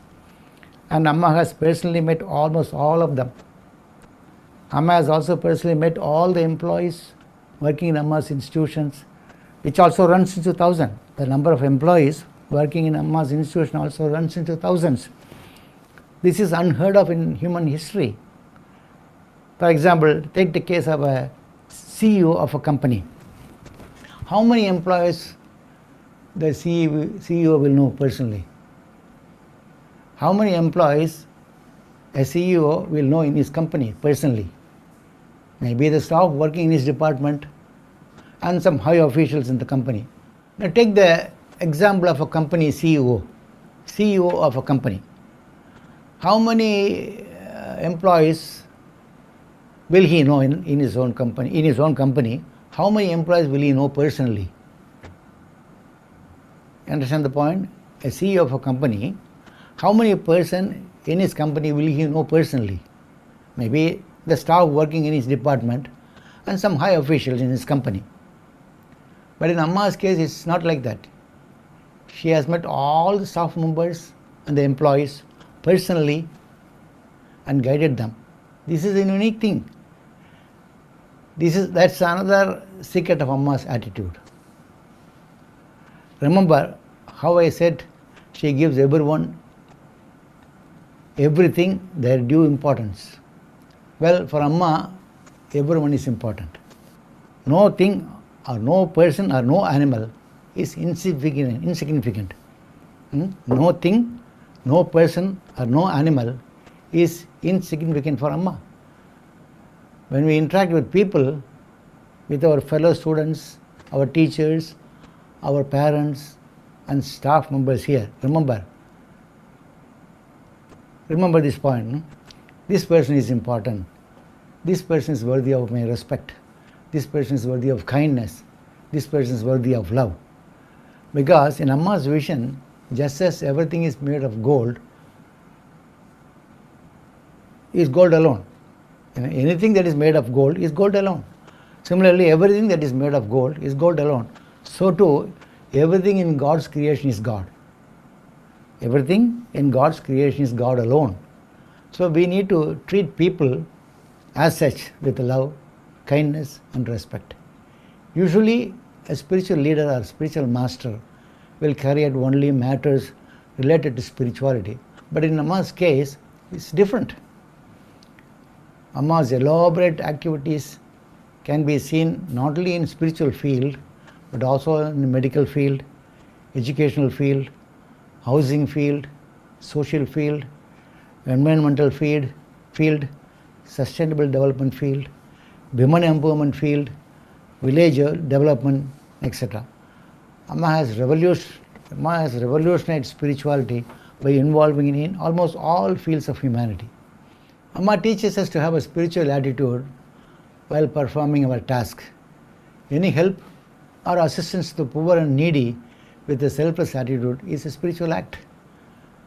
Thus, by cultivating the proper spiritual attitude, our whole life can become a spiritual life. It does not mean that we should not earn money or marry or have children or attain wealth. All this can be done as long as we do them in a dharmic manner or in the righteous way. Sometimes some students take shortcut to get a pass in the examination, and this leads to further consequences, unnecessary trouble also. I remember a story. Once a man went to a bookstore and he was going through the shelves of the bookstore and came upon a book, and the title of the book really attracted him. The title of the book was How to Become a Millionaire Overnight. How to Become a Millionaire Overnight. Intrigued, he took the book and went to the cash counter to pay for the book. And the cashier of the shop saw the book and said, one minute. He went inside and brought another book. And this man said, no, I want only one copy. I don't want two copies. Then the cashier said, no, when you buy this book, we give this book also. It's a complimentary book. And you know what was the book? It was a book on Indian Penal Code, Indian Criminal Code. That book was about Indian Criminal Code, because if you try to become a millionaire overnight, naturally you will be in jail. So that book was explaining under what IPC, Indian Penal Code, he will be arrested. So that means if you take a shortcut, most of the times it will end up in a grave danger. I would like to conclude by saying that as our Chancellor, Amma does have one, I wouldn't say prayer, one wish. It is hope, it is her hope, it is Amma's hope, that some of the knowledge that you attain here at Amrita can be used to help the poor and needy. This is what Amma refers to as using our head and heart together. Use your intelligence to gain knowledge, and then use your heart to help others with that knowledge. If we can do that, then as Amma says, we not only help others, but we also help ourselves, because it is our good and selfless actions that come back to us as grace. For success in all fields in life, grace is the deciding factor. Amma always insists on this factor, the factor of grace. I remember an incident when I was in second year graduation. And then second year graduation there was an English exam and plus some other subjects. So I wrote the English exams, and then it was an easy exam, so I was expecting very good marks. But unfortunately when the results came, I had failed miserably. It was a great shock for me. I thought there is some mistake has happened somewhere. So I got one of my friends working in the university office, and through him I found out to which professor my answers paper were sent. Because usually once the exams are over, the answer paper will be sent to different professors. So through that friend in the university, I wanted to find out to which professor my answer paper was sent to. And I did some, investigative work, and finally found out to which professor my paper was sent. And then later I found out that the professor was not in a good mental state. He was very much affected in his personal life. Actually what happened was, the professor's wife had run away with a truck driver. The truck driver was living near his house, and the professor's wife ran away with him. And now the professor loved his wife, so naturally when the wife ran away with someone, how can he be peaceful? Well, it is during this time that my answer paper went to him. So what happened was, the professor's wife had run away with a truck driver who was his neighbor. So when a wife runs away with someone else, how can the husband be peaceful and calm? He became very disturbed. And then it is at this time my answer papers reached him. So how could he evaluate my papers properly? And not only that, whenever a truck would pass by his house, he would become very disturbed and pass into a state of delirium. So when he was evaluating my paper, many trucks must have passed by his house, which put him in a continuous delirious situation. So the result, I failed miserably. It was not my fault. But what I want to point out here is, even if you put forth your effort, unless grace is there favoring you, your effort will not be successful. That's what I want to say. Amma always insists on the fact of grace. Without grace, nothing is impossible in this world. So grace is a very important factor. Your effort is needed, and that effort should be done at the right time. Okay, but even if you put forth the right effort, put it at the right time, without the presence of the third factor, the grace, you cannot be successful. So how do you get grace? How do you gain grace? That needs your effort, your positive effort. When you help others, when you show compassion to others, all these good actions will come back to you as God's grace. So without grace, we cannot hope to be successful. So I would like to conclude by saying that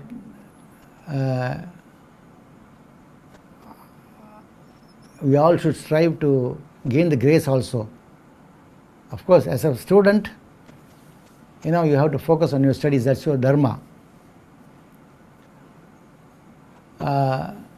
So strive to fulfill the expectations of your parents, because your parents have worked so hard for you to bring you up in your life, and they are sending you to the college. So then they have undergone a lot of sacrifice for your sake. So you have to fulfill their expectations. You have to make them feel proud about you, proud about your achievements. So their grace is also very much necessary for you to be successful, because the parents have a pure love towards you, pure love for you. So their grace is also very much needed. And then not only the parents, the faculty members, the professors, the teachers that teach you, you have to get their blessings also. So through your behavior, through your discipline, you can get their grace also. So their grace and good wishes are also needed. When you are able to create a good feeling in their mind, that will come back to you as their blessings, as their grace. Above all, you need your own grace. Whenever you decide to do something, your mind should cooperate with you. If your mind is revolting against what you have decided, then your own grace is not there. So apart from the parents' grace, the faculty members, the teachers, the professors' grace, you need your own grace also. That's also very important. So my request is, be a good student, be a good son or daughter of your father, and become a good citizen of India. Once again, may Amma bless all of you, and my best wishes to all of you. Om Amriteshwari Namaha.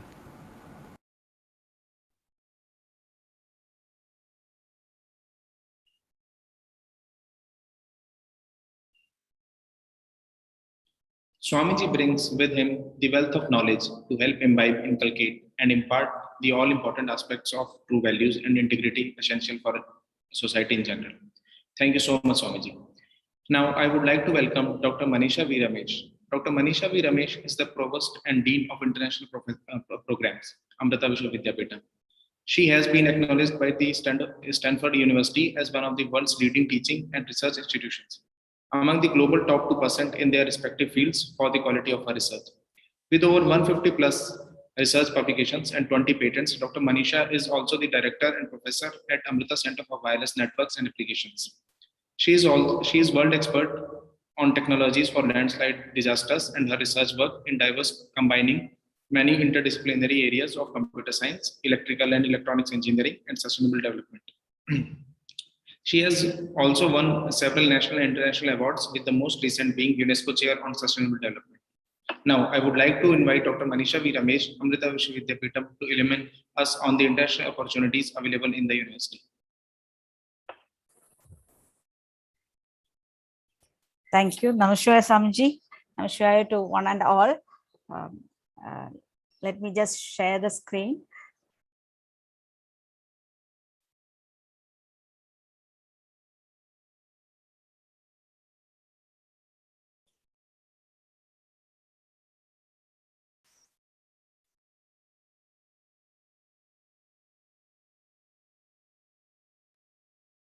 I hope you are able to see my screen.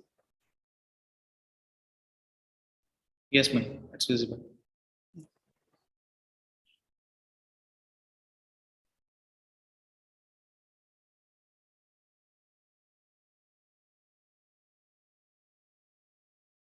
After Samiji's visionary talk and all the experience of how Amma is molding each one of us, I think, I don't know what I have to talk, but still, since it has been asked to talk about the international opportunities which the Amrita University is providing, I will move forward with that. And I'm very happy to see the new batch of students. Looking forward to work with each one of you and have more and more laurels which you could bring in, where we could support. So we will work together, join the hands and take forward. Let me just move on to the international programs. As you all know that this university has very strongly believed in the philosophies laid out by our founding chancellor, Amma Srimata Amrita Devi. The most important one is the education for life and education for living. As you start learning in this university, you yourself will experience the difference from where you have learned and how you are learning when you are at Amrita. And it will provide an ecosystem which will provide you a culture based on enduring values and inner strength, which can be utilized to serve the society. And the most important thing is you get an opportunity to work on compassion-driven research. All your scientific excellence will be taken to provide global impact for solving the global challenges by working together with the partners who are available internationally, and work for the rural communities and developing countries, so that you are able to bring up the whole world in such a manner that you get the opportunity to serve them. You're also able to actually empower those communities by utilizing what you have learned in this university. Over the years, as you know, that Amrita is known as the #1 university in India and #5 among all universities in India as per NIRF ranking. And I think Dr. Krishna Shri would have already talked to you about the number of campuses, and also to bring it a little more enlightened to it. It's not only that we are focused on national challenges, we are focused on global challenges. So we work hand in hand with international partners, which has helped us to actually build 500+ international collaborations with 200+ MOUs signed all over the country, all over the world. What makes us different is the vision and the mission laid out by Amma, and daily interaction with Amma is something which we are getting for the students and the faculty, whether it is research, whether it is academic, whether it is administrative, whether it is your personal life, or each one of those things, we get the opportunity to actually interact with Amma and get her guidance. And in each of these interactions, Amma actually try to imbibe in us to make sure that we try to love or serve with the understanding of whom we are serving, and how we will make sure that we provide selfless service to the society. And that's what Amma is trying to bring in each one of them, to build the compassion, arouse the compassion, and that will provide the solutions for the world. But we all know that, challenges are different at different areas, and each of these challenges have also interrelationships, which means that we have to work together. We have to learn each other. That made the Amrita University to, from the start itself, give focus on international collaboration. And as I earlier said, we have over 200+ universities with whom we have collaborations. With North America, 98 collaborations, Europe, 88, Asia, South America, Africa, and Australia. In each of these places, we provide the opportunity to the faculty and students to go to these universities, stay there, work with them, bring these experts from these universities to Amrita to work with each one of you who are not able to travel to these countries. So wherever be the continent, Amrita faculty and students are able to go and get the experience and also provide their valuable inputs on the research where we are strong also. To achieve all these things, Amma has put in a programs and schemes for promoting international networking. If I just look at the student level, we have undergraduate, postgraduate, and PhD programs, where at the undergraduate level, we provide the opportunity of degree programs, which gives them an opportunity to get 3+2 or 4+1 program. That means you get the B.Tech plus masters, where the master's degree comes from the international university, but you save an year. And you also have double bachelors, where you get double degree on the bachelor level. And with industry collaborated degree programs, student exchange, like short-term period, you go for this.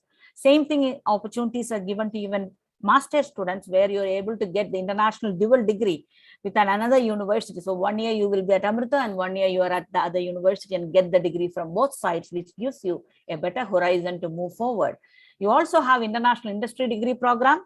You get the opportunity to work with the faculty in these universities for guiding your master's thesis.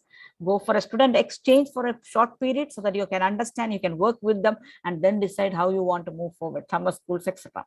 And you also have the opportunity to get into PhD programs where you get joined or double degree programs from these universities. As you know that Amrita has this M.Tech plus PhD program, the integrated program, which also gives you an opportunity to take your PhD degree from both the universities. And you are able to have co-guideship from the faculty who are there. You're able to utilize their laboratories, work with their faculty, their researchers, etc., to take forward. And these opportunities are not only given to the student, but the opportunities are given to the faculty also. So what is happening is the ecosystem is built in such a manner that it actually cohesively brings in an inclusive way of participatory approach to bring in international collaboration so that your quality is excelled. You are able to stand top with any other international student in the world. And where are the opportunities? These are the universities where some of the universities where we have collaborations. If you see, most of the universities are ranked within 200, and they're very high profile universities, which include the University of Twente. You also have University of Oxford, Cambridge. You have the University of Deakin, KTH, King's College London, RMIT, all these universities, we either have research MOUs where you do research, or you have student exchange programs or dual degree programs, etc. You also have very strong programs with the TU Munich. You have very strong programs with UC Irvine. You have very strong programs with the University of Buffalo, University of California system, where with the Davis, with Irvine, you also have with Riverside, etc. So there are a lot of universities with multiple levels and multiple schemes you are able to work with and take forward. And if you take in the just North America alone, the names, if you see itself, are all top universities. That means those universities value Amrita as a strong strategic partner with the high quality to work with them, which clearly shows where our students and faculty stand and where you are going to be for tomorrow. Europe also, we have all the strong collaborators. We have very strong programs with the KTH, very strong programs with King's College London, LMU, British Geological Survey, TU Delft, etc.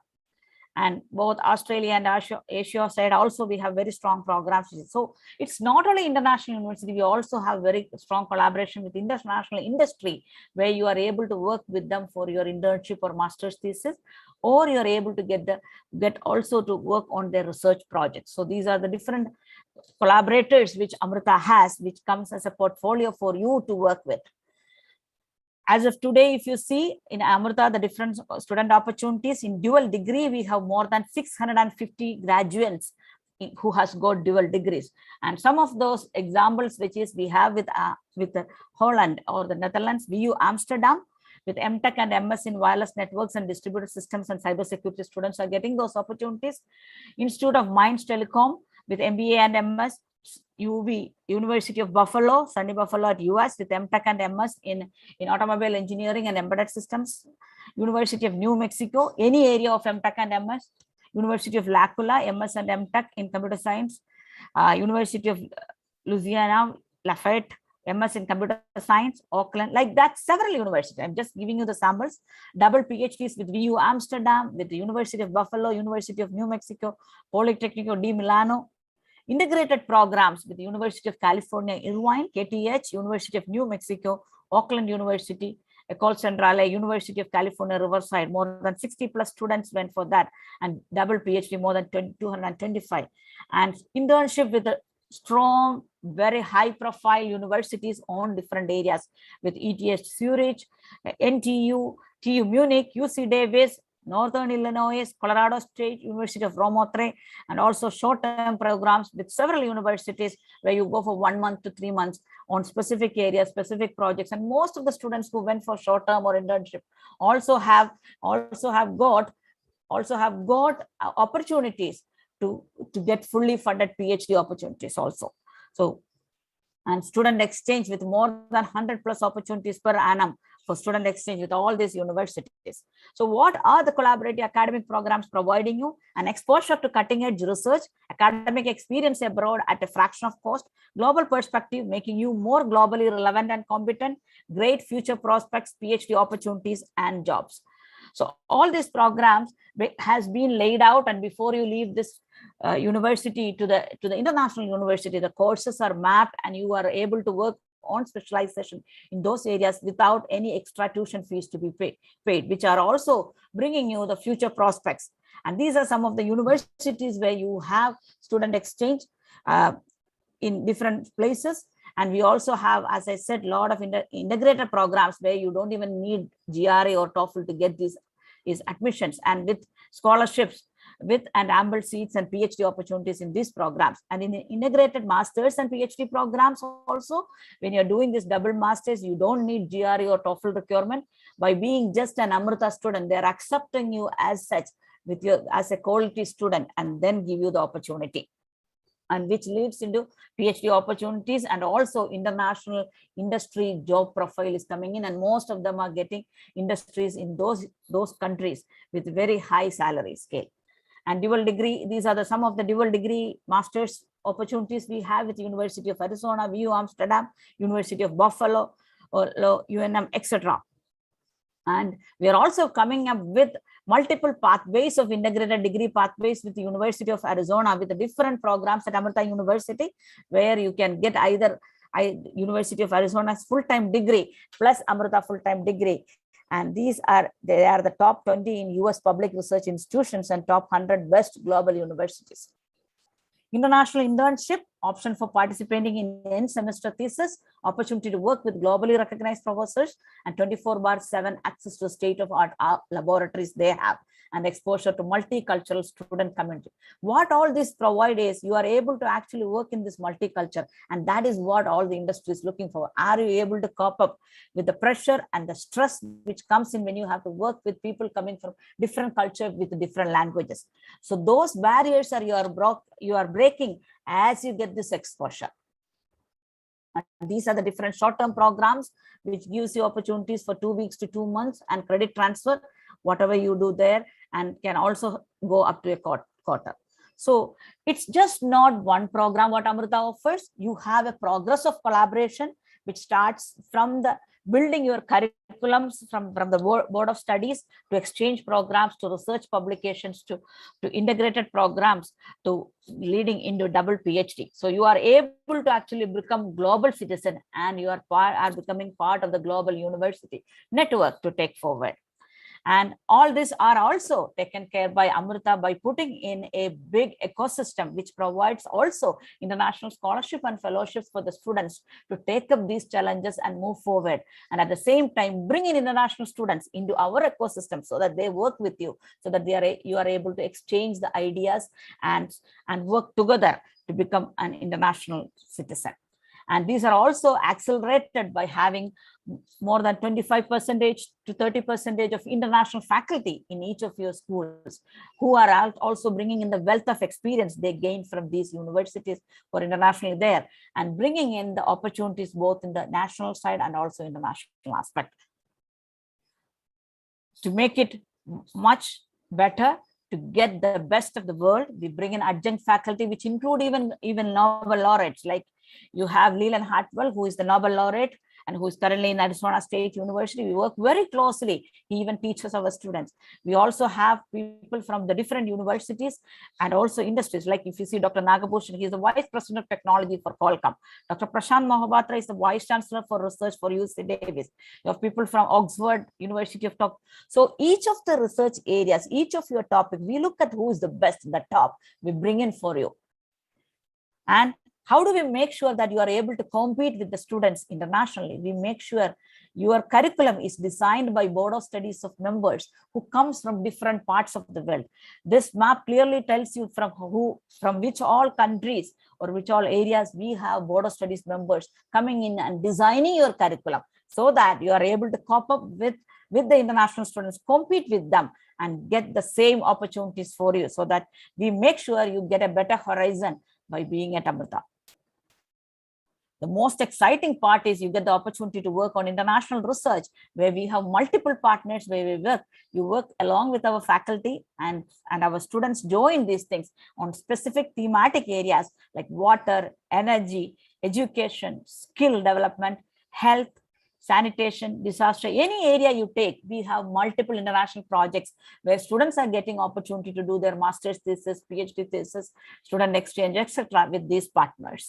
And this has resulted in bringing an international co-authored publication, which gives you an edge to get admission into international universities as we move on. So if you see that our international publication as of today with joint authors is more than 1,000 publications, which is moving forward with funding, with more than 72 million research funding is going with that.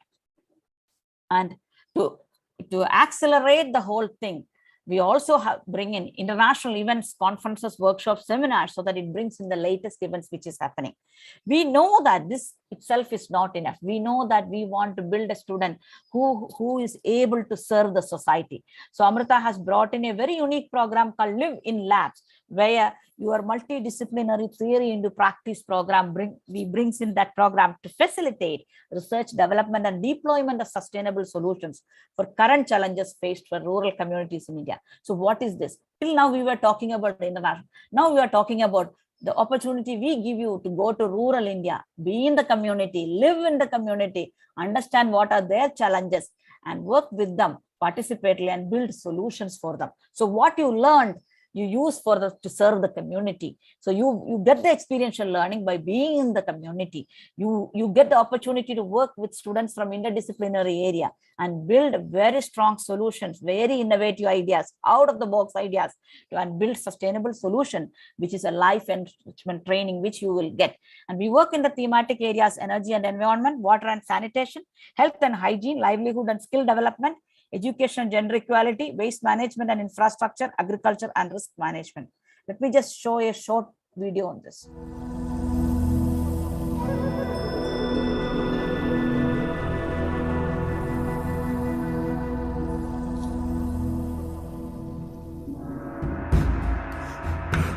Human settlements in rural areas have always enjoyed a direct link with the surrounding natural environment. However, with rapidly depleting resources, many villages in India have entered into sustained poverty.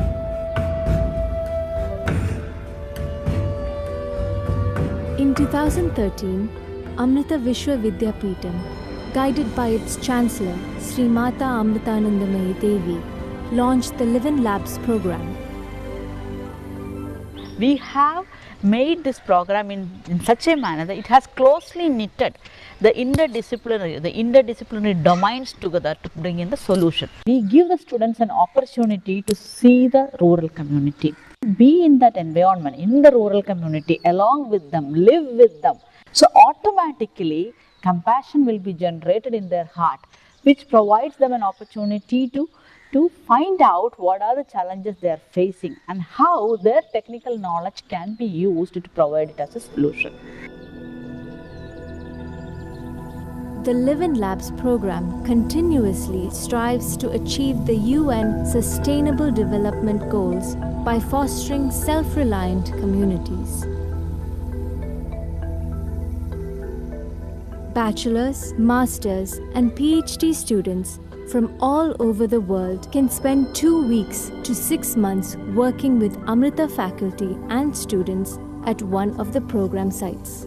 After a comprehensive orientation session and team formation, program participants will live in and explore the village to identify challenges and co-design a proposed solution. Implementation, evaluation, and making improvements will happen after testing the solution in the university's labs. For any technological solution to be viable, to be sustained, you need to be with the community in designing the solution. That is one of the major things we train them in the whole process, where they work with them in coming up with the design. They look into it, what is their needs, so that they can come up with affordable, adaptable, sustainable solution, which will make sure that the technological solutions will become a success.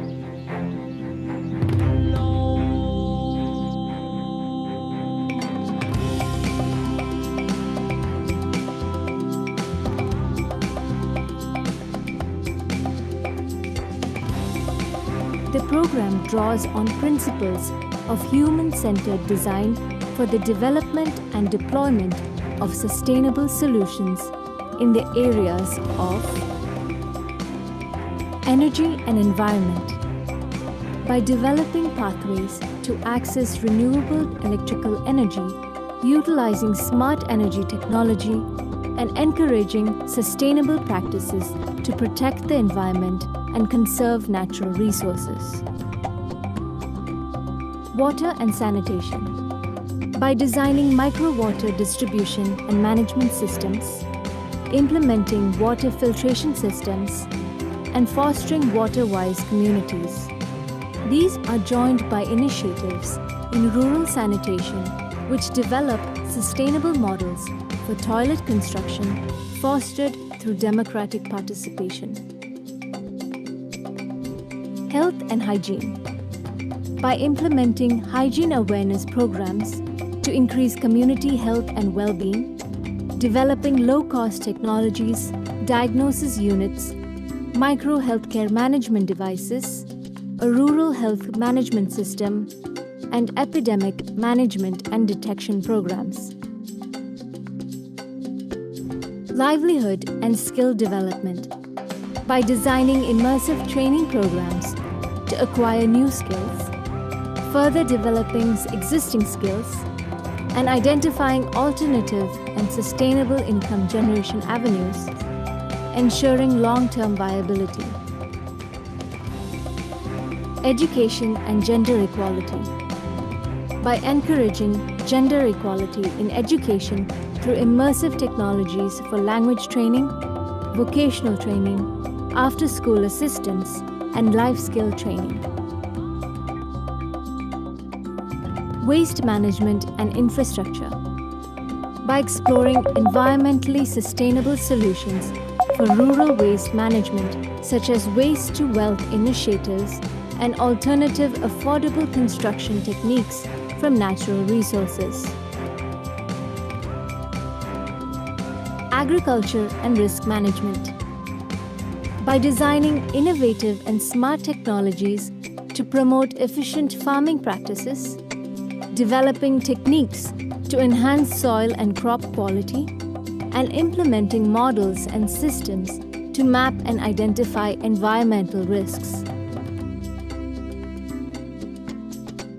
Over the years, students from multiple universities around the world have come to Amrita to participate in various Live-in Labs projects.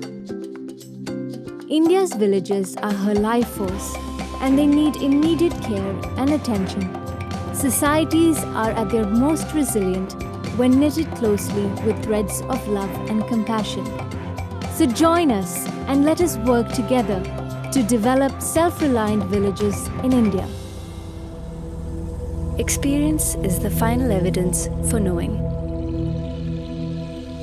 Shraddhavan Lapte Jnanam. So as you had seen, so this is what Amrita gives you. You have one side the international exposure, and the other side you also have the knowledge and the experience of what the rural India wants. And if you see this image, this is where our students have contributed over the years in all the different parts of the country in different areas, working collaboratively with students from different branches. If you just take an example of water itself, you can see there are students from EEE, mechanical, WNA, social science, CCE, management, with collaborating with universities of strong university partners, UC Davis, King's College, EPFL, etc., and able to give the solution at different parts of the country. In each of these areas, we were able to work together and then achieve this solution. So it's a completely unique experience to be in this university, work together, and then move forward. So in this process, I think you will be able to develop your capabilities to serve the world. And we welcome each one of you to this university. Thank you, everybody. Any doubt about the international programs or any of these clarifications, please feel free to contact Center for International Programs, and their details are given. Thank you, everybody.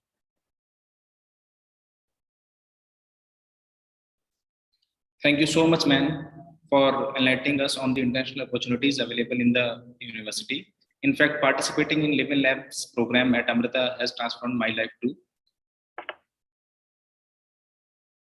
Now, I would like to welcome Wing Commander Dr. A. Balachandran, Wing Commander Dr. A. Balachandran is the Joint Director of Corporate Relations at Amrita Vishwa Vidyapeetham. He has served in the Indian Air Force as engineering officer for more than 24 years and held various important positions, including advising Ministry of Defense, Government of India on technical matters.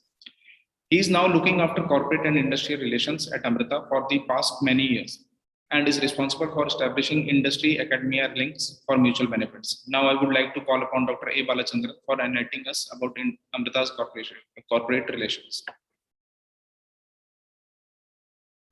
Thank you so much. Just want to confirm from the participants, am I audible?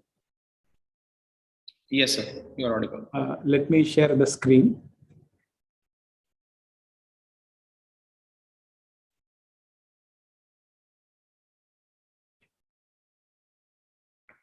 Okay, is the screen is visible?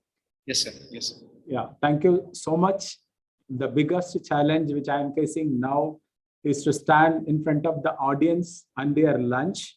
I know it will be very difficult, to keep you very much concentrated, but we will make sure that in the next 10 to 15 minutes, we will try to give you whatever we wanted to give you from corporate relations. On behalf of Professor Parameshwaran, Director, Corporate and Industry Relations, I extend a very, very warm welcome to all of you to the international inaugural session today. At the outset, I would like to thank all the students who are present here, who have decided to be part of Amrita family. Your next 2 years are going to be very, very important in your life. And why I am saying so this, you will understand in the next 20 minutes. Our mission of CAR is shown here. I would like you to concentrate on only 4 important elements there. Holistic career development, comprehensive and systematic learning, competencies in core areas, and exposure through innovative practical application. Each and every word here is written with a lot of testimonials and also through past experience. Our motto is work done to perfection is indeed yoga karmashu kausalam. We derive inspiration from our director, Professor Parameshwaran, who is a 55 years experienced guy, 3 decades of corporate and 2.5 decades in the educational institution. And what he started as one-man show sometime back, we are today into close to 109 members present across all the 6 campuses. The role of CAR is career competency development, career counseling, higher learning initiatives, corporate relations, entrepreneurship development, and internship and placement. Usually, you will realize in most of the universities and colleges, this particular department is known as placement and training cell or training and placement cell, because their job is education for living, which means they want you to join, they will run around and get you a job. But Amrita's philosophy is something different. Education is not only for living, but it is also for life, and it has to be a holistic career approach as we shown in our mission. And that is why so many departments are here and 109 full-time dedicated employees are here. So to do these activities, we have decided to make 4 centers, that is corporate relation, which I'll be talking about. Entrepreneurship development also be covered by me. Career competency and development will be covered by Dr. Madhu Menon, General Manager, Career Competency Development. And finally, placement by Mr. Shrikant, Joint Director, Placements. So once you finish M.Tech here, you have various opportunities. The very predominant 3 we have put here. Higher learning, we could go to PhD, and again you can go for placement on your own career. Placement opportunities, either in the private sector, government sector, civil services, or armed forces. Entrepreneurship, which means instead of becoming a job seeker, you become job provider, which is also taken care at a university level and also at a campus level. So as I said, corporate relation is one of the very important elements because we would like the companies to be part of us and make sure that whatever is happening in the industry is readily given to us. And we do also train all of you to take on the industry practices and industry be ready. So there are some activities which we do as part of corporate relation, maintain a good rapport, initiate MOUs, good industry practices, interaction between the senior leaders and faculties, guest lectures, webinars, seminars, setting up lab, because which is very, very important because nowadays the industry academia collaboration is becoming in a big way. Help companies to give us some working products so that we can train you. Industry visits, in-plant training, summer final placements, consultancy and sponsored results. So this is another very, very important area where some of our faculties along with the M.Tech students will take on the burning issues of the industries and solve and provide them the solutions to that. And also we do executive development program.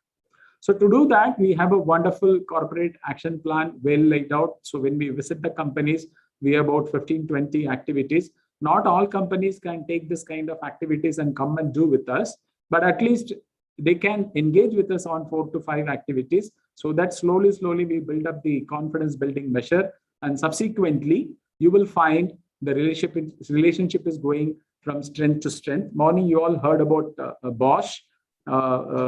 Bosch, I would like to tell you today, Bosch goes to about 12 to 13 campuses for hiring. And last 5 years, I very proudly say that Amrita is the highest number provided to Robert Bosch, which means out of all the 12 universities, colleges where they go, the maximum number of students selected is from Amrita.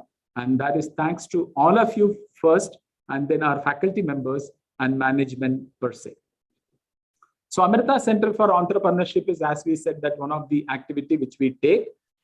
We have a technology business incubator in Amritapuri, which supports all the campuses. In addition to that, we have this facility. And here our aim is to build the budding future CEOs. We get funds from DST DBT for running some programs. We have some interactions with the founders who are, did a wonderful job and also miserably failed, so that you learn from their experience. Certain idea, design, innovation contests we do, certification courses we do, industry visits we do, and also projects and internship opportunities also through ACE is being provided. So the impact of ACE, there are plenty, but I would like to tell you only about 3 activities. We run entrepreneurship awareness camp, that is for 3 days, where 661 students have got benefited from 7 such campuses we have run. We have 57 faculty members benefited out of 4 faculty development program, which we have done. Usually that is about 15 to 20 days. But what is more important is the entrepreneurship development program, where 103 participants have done. And one of the mandatory is that 25% of such group should start their venture after going this program. So which is a very big challenge, but I'm very happy to say here, the 103 participants have started about 35 ventures. To continue the presentation on career competency development, I would request Dr. KB Madhumanan, General Manager, Career Competency Development, to take over from me. Thank you, sir. A very good afternoon to all new joining students. So I'll be briefly talking about the career competency development vertical of CAR. This is nothing but the learning and development in the conventional sense. So these are the training objectives, just to put the things in perspective. That is to enhance and sharpen the communication and the personal skills and problem solving skills of the students. Now, when you say communication skills, we don't mean that how you speak. It's communication and interpersonal skills are one of the most wanted skills. You might know there are so many people who are so good at their technical skills in your personal and professional lives. They know things. They are very talented, but they don't be successful and happy. They are not able to give happiness. They are not able to make good teams, build teams and work in teams. So what they lack, you all know, people discuss this, companies come here and tell us, this is what we value about our your students. Communication happens when you connect with people. Now, how do you connect with people? Most of the time, it's very easy the moment you connect with somebody to communicate. You don't even have to say anything. So how do you connect with people? What are interpersonal skills? How do you make people feel when you talk to them? Are you able to inspire people? Are you able to create that positive emotion in people? What do you feel when you interact with people? So once you get into these things, you will be able to become better negotiators, and everything happens in the context of human interactions going ahead in our lives. Though technology is there, technical knowledge is there, all that is very, very important. But for the want of this one aspect of soft skills or life skills, many a times people don't become very effective, or they can't express their full potential. So this is exactly what we are trying to do. I'll give you the details what we are doing. And second is to provide specific technical training to enhance the core competencies relevant for industry. This is over and above what happens in the departments. They will give you ample knowledge in the required areas of technical knowledge. But there are some niche things what companies come and tell us. We get the feedback from our placement team that they need to know this. These are small adages. So which we do. We have a special team for that. They do those kinds of training. I'll give you a glimpse of that as well. Now, by the end of the CER program, what we want our students to be focused on what they want to achieve. There's a little bit of career counseling that we do, not a little bit of a fairly large amount of. And you not only that, you need focus. You need to have the confidence to achieve it. That's again very important. You may have everything, but if you are not confident, again, you may not become effective. So the confidence, skills, and of course, you need strategies. Strategy is nothing but, it's not only about you. How do you connect what is available inside and outside you? And how do you understand the situation and plan your action? So how to strategize your career? So all this is what we want you to achieve. And we have been achieving it with our students. So I'm very sure we will be doing it together. So our approach is participative learning. So where there are a lot of activities rather than having a lot of conceptual lectures. We will have participative activities where we put you into situations where you feel the situation. Many times, you need to experience a situation to know how it would be, rather than just imagining it in your brain. Like many times when you learn concepts, you don't really understand it. So it's very important you do a lot of role plays, do a lot of practical human interactions and problem solving and negotiations with people in front of you. So you really feel how are you feeling when you do that, rather than just observing somebody else doing it or just reading about somebody's experience. Also, you can assimilate the industry trends through a lot of guest lectures, webinars, and workshops that are being organized by CAR, and industry projects and internships and competitions. They're also provided. Regular practice sessions, this is and assessments, because there will be, most of the session, there will be some assessment. So there is a continuous evaluation that is happening, so that, you can keep track of your progress or lack of it, so that you can take, actions without losing your time. Building reading habits, which we thought is very important these days. Many times we find, even for a technical question, students don't do well because they can't read fast and comprehend it in a limited time. Most of the time for competitive, even for company screening test, you get 30 seconds. The problem is the student know the answer, but is not really smart to read and comprehend the question. You have to read it 3 times. So if you are a reasonably smart reader, that would really help you. And continuous monitoring of the progress and mentoring. So we assign mentors, here assign mentors. They interact with them and find out their learning requirements and take actions. So this is a brief content of the 3 major life skills verticals. Soft skills, this is not very comprehensive, There are so many other things. So building self-confidence, self-awareness, and leadership. Leadership is not something which you imitate somebody. You need to find the leader inside you. We're all unique leaders on our own strengths, and even our liabilities sometimes become our strengths. That's why a baby can influence you, because of its so-called helplessness and the kind of cuteness with which it can appeal to you.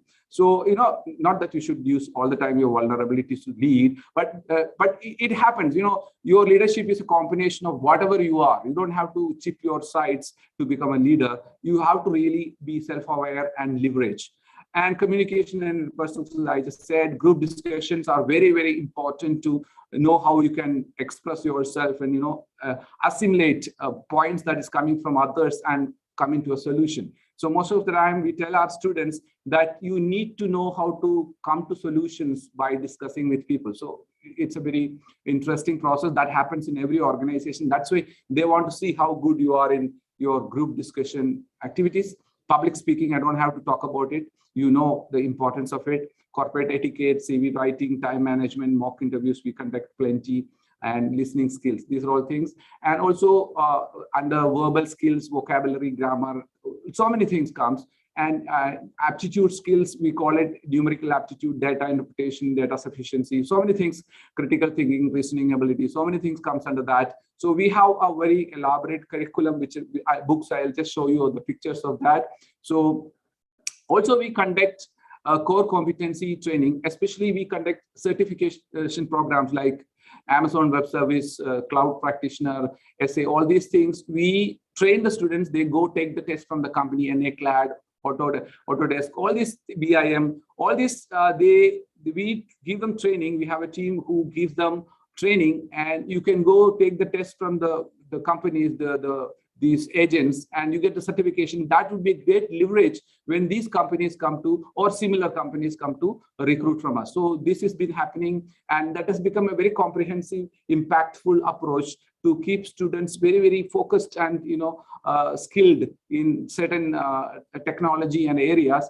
Also, programming language and technical classes we conduct. It has been very effective, especially for top students. We bring in professors from the top national institutions, and we conduct some special sessions to inspire them and to add to their knowledge, and industry competitions and internships. And we have best-in-class labs with the support of industry in every campuses. We have so many of them. I will just show a few of them in the list.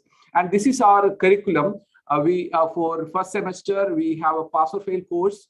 So you'll have 15 hours of soft skills, verbal and aptitude, 45 hours total. Second year, also similar. Only thing is you will have 1 credit. So we will cover the entire thing, entire area that has to be covered in these 2 years. 2 semesters in the first year. So also we'll conduct summer training. That is end of your first year. Before you go to the third semester, we will have a 2-week summer training where we will be discussing. This time we conducted it online across all the campuses very effectively. So what happens is we discuss a lot of probable questions and kind of skills that the companies have been seeking for. So we put them all together into a syllabus and kind of train the students. We conduct a lot of tests and activities. Students are very, very inspired and benefited from these kinds of activities. And we conduct company-specific training. That is, if most of the important companies comes the day before or 2 days before, we just call the students, all the students who are applied, give them some tips to discuss with them, check their level of preparedness and inspire them. So that also happens. So this is what the curriculum in a nutshell. Now, this is the preparation for industry readiness. Again, a brief picture of what we are doing. Mock interviews. I think I have covered all these things in my previous lectures. Industry competition, certification programs, all this. And we have this, these are the labs I was talking about. Cisco supported Incubator Lab, Amrita Cognizant Innovation Lab, Amrita Microsoft Embedded System Lab, Amrita TCS Automotive Electronics Lab. All these are, state-of-art laboratories where our students can, do their learning, as well as maybe they can do some research, and they may be publishing papers as well. So these are the books and materials CAR has prepared in-house for our courses. So our faculty, as Balasar was mentioning, we have 100+ highly proficient faculty members. Faculty members are around 45 to 55. The rest of them are other professionals. So they prepare all this material. We continuously revise them and make them updated based on the industry inputs and other knowledge available all over. Now, career counseling, I'll briefly explain to you. So career counseling is another very important aspect where the students needs to get some guidance as to how to plan their career, how to marshal their resources and available opportunities into their dream career.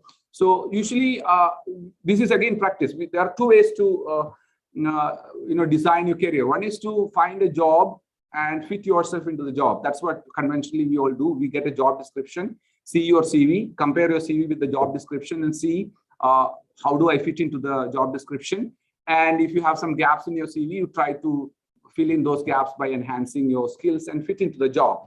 That's one way, and it is a very practical way in our given scenario. But there is a better way where if you really understand this in the long run, this would be an ideal way. If you really understand what your multiple, the many facets of you, like your aspirations, your career interests, your personality profile is very important. Sometimes you will have all the domain knowledge for career, but your personality may not suit.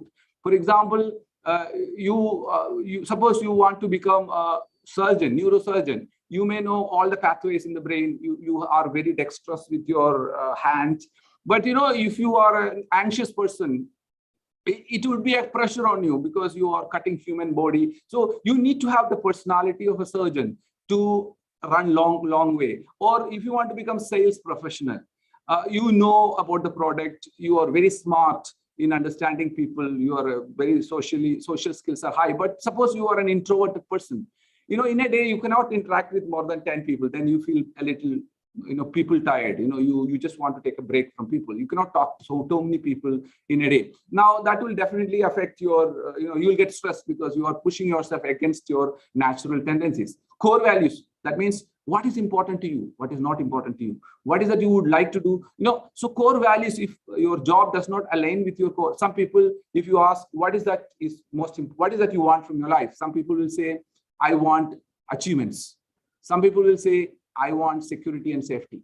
Some people will say I want happiness. Some people will say I want pleasure, I want to eat good food, I want to be comfortable.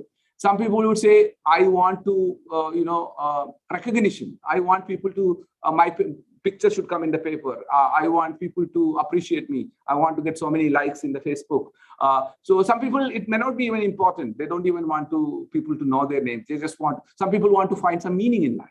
So, and if you achieve everything, but if that is not what you really want, there'll be you won't be completely satisfied. So we have a kind of a career workbook in which you'll do activities to identify your aspirations, career interest. We have an inventory, personality profile, core values, special skills. All of us are, Tom Rath, one of the very interesting psychologists, said, we all have personal strength in which we must be the best. But it's a combination of so many skills which we may not find out in our life itself, because we are only looking at few skills in our education, like language skills, mathematical skills, and few skills here and there. But there are so many combination of skills where people might be really good at. So if you really scout around inside your mind and with all your resources and find out what is the kind of profile that you have in terms of your strengths, and even multiple intelligences. There are so many other than these skills. You have intrapersonal intelligence, interpersonal intelligence, you have musical intelligence, you have kinesthetic intelligence, spatial intelligence. There are so many intelligences that we can identify within a person, and a combination of these can become a kind of a new career or even an entrepreneurial idea. And also your life skills performance we assess. And we take all these and do a SWOT analysis along with an assigned CAR mentor. Then we design the career goals, we design the career action plans, execution review, all this happens. So this is what the larger picture model of the career planning that is happening. We do this, we record all this. Now, I will hand over to Srikanth sir, Joint Director of Placements, for talking about internship and placements. So wish you all the very best. Thank you. Namaskar.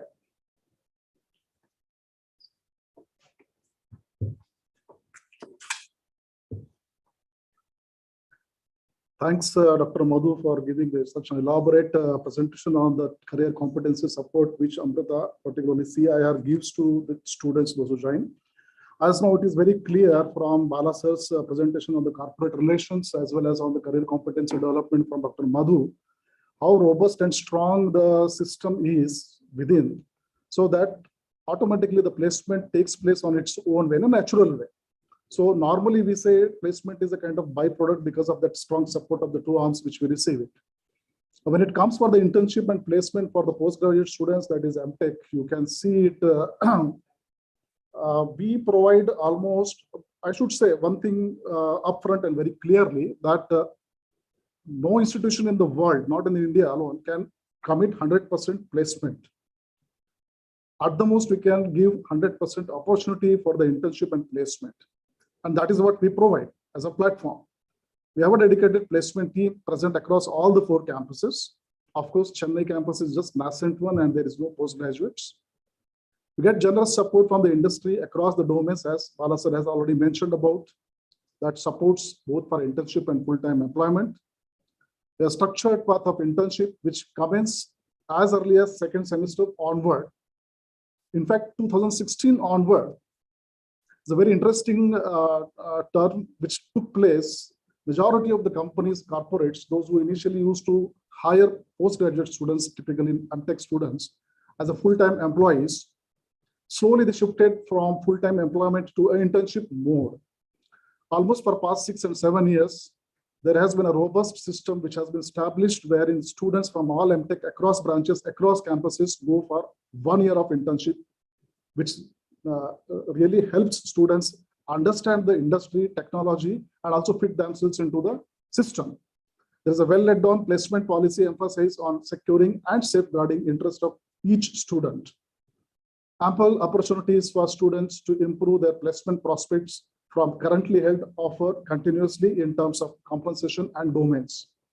So we have a placement policy wherein the students can have one offer in hand in a given point in time. However, they can have multiple opportunities to appear for the placement. So as is mentioned, opportunities both for the internship and full-time employment are uniformly availed by students from all campuses across discipline. So I just want to allay the fear from the mind of students that, okay, if I have just joined specific campus A, B, or C, how are the placement process prospects available for me? It is not like that. All of you are under Amrita Vishwa Vidyapeetham University, and equal opportunity is given for all the students across the branches, regardless of what kind of the eligibility is there, because whenever any corporate approaches for the hiring, you will get that CGPA cutoff, branch applicable, without any differentiation and discrimination in terms of campus, location, and gender. Companies visiting Amrita for internship and full-time, normally the stipend, cities, and all those things are, as I mentioned, is always there for them. More than 150 plus companies normally visit year on year for the placement, for the internship and the full-time. I will just briefly run through the slides, which is not actually the target or should be the focus of you who are just joining for this 21-23 passing out batch. Your main focus should be on gaining the knowledge. Basis your quality of knowledge, definitely you will get the opportunities. Just for the information as a database, I'm just running through a couple of slides wherein passed out batch students, how they got the performance-based opportunities and exposure in the industry. It is a robust, standard, and very strategic way moving upward, whether it is in terms of internship or the placement. Same is with 1921 batch pass out. You will get across the campuses. There is not much difference. So there should not be any kind of concern that, okay, I have joined Amritapuri or Bangalore, how would I perform or how would I get the opportunity for those companies? And the current batch, you can see how it is going on. It's a very robust way. Already within 2 months of the commencement of placement, somewhere in June and July, beginning of 2021, almost 349 students got a 1 year opportunity in terms of internship. And all across, you can see the companies hired, and which is ongoing. All across, you can see these companies are from Indian MNCs, global MNCs, which are there.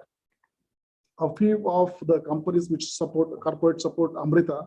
This is just a gist. It is not an exhaustive list. You will find it. It is alphabetically arranged, but you will find majority of global MNCs as well as Indian MNCs are available for your placement, both for the internship as well as for full-time. So I'm sure that your stint for two years in Amrita will be very fruitful, and wish you all the best joining Amrita. Thank you.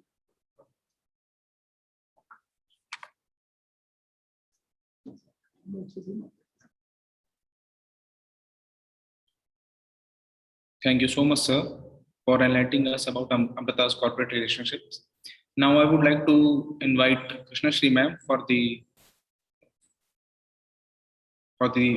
vote of thanks.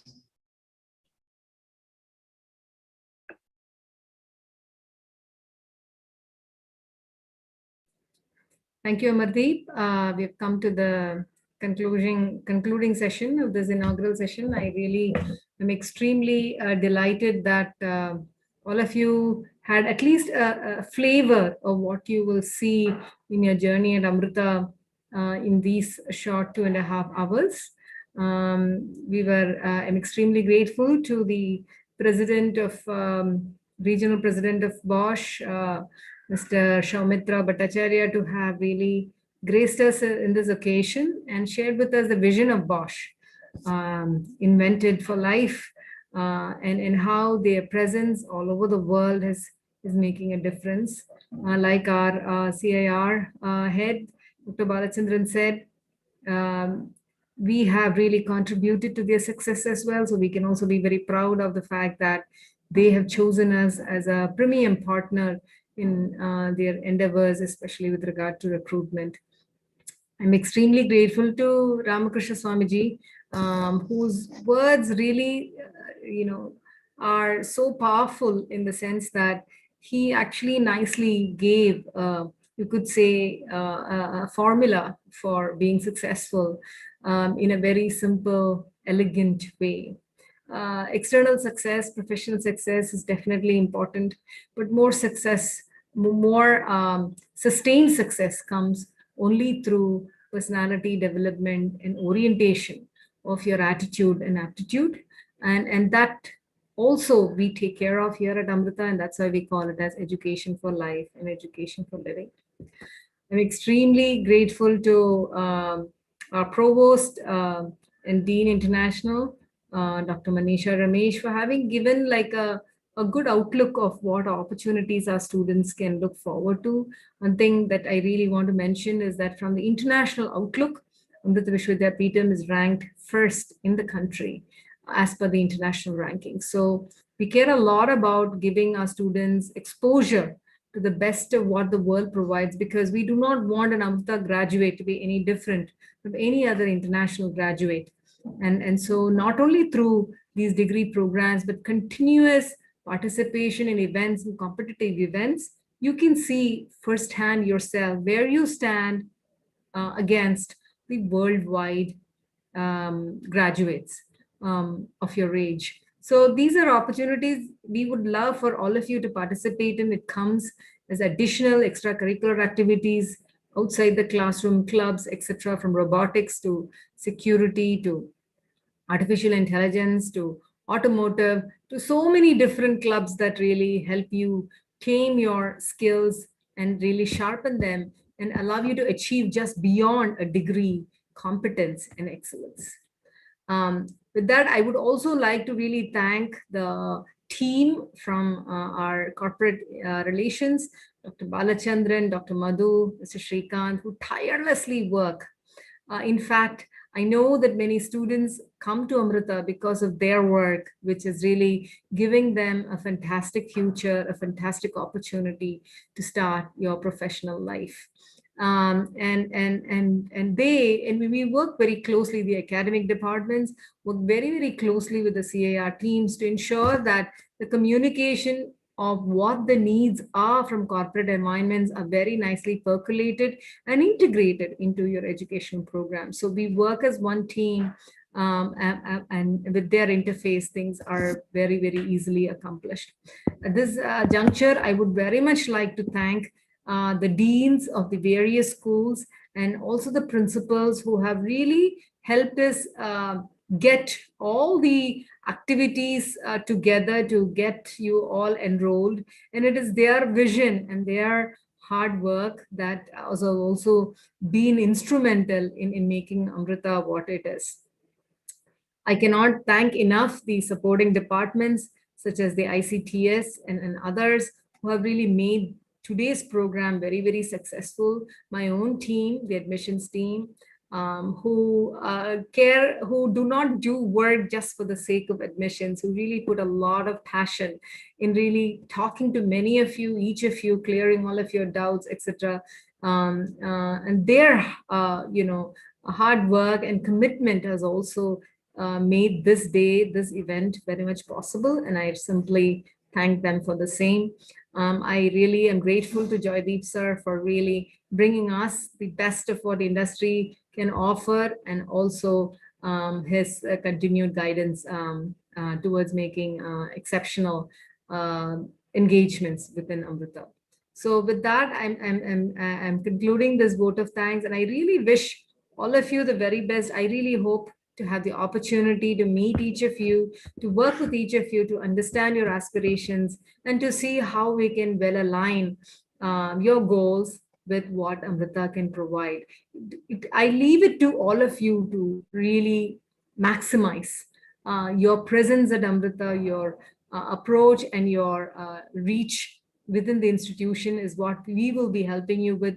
But the sky is your limit in what you can achieve in these 2 years. I have seen students personally who have gone from less than 5 CGPA in the first semester to even 9.0 in the final semester. So with commitment and hard work, nothing is impossible. There are architects today at various different corporate companies, and I'm extremely proud of them. In fact, it's their hard work that they have really gained so much of success with, and also the commitment that they have received from their teachers. So without the large number of faculty supporting these programs, nothing could have been possible. So at this time, I also express my gratitude for their commitment. And thank you all for joining us today. And starting tomorrow, I'm sure you'll be meeting with all of your respective departments and have a lot of questions ready, and be brave and use the opportunities, ask for more, and don't expect to be spoon-fed. We do not want to do that. So we would love for students that can really come out and really share with us their dreams and aspirations and look for support from us. I thank all the parents for their trust and for their confidence in Amrita. We will not disappoint you. We will do the best for your family members, children, etc., that are part of this new cohort in 2021. With that, again, a very, very warm welcome and thank you. Om Amriteshwari Namaha.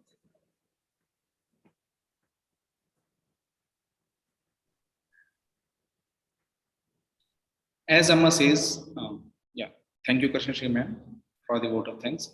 As Amma says, there are 2 types of education: education for living and education for life. When we study in college, striving to become a doctor, a lawyer, or an engineer, that is education for living. But education for life requires an understanding of the essential principles of spirituality. It is about gaining a deeper understanding of the world, our minds, our emotions, and ourselves. In Amrita, students will get a perfect blend of these 2, so that the students become not only successful in their career, but also in their bigger battle of life. Once again, we gladly invite you to the Amrita family. Now, let us now conclude this wonderful event with the peace prayers.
Thank you all for tuning in the program. Namaskar.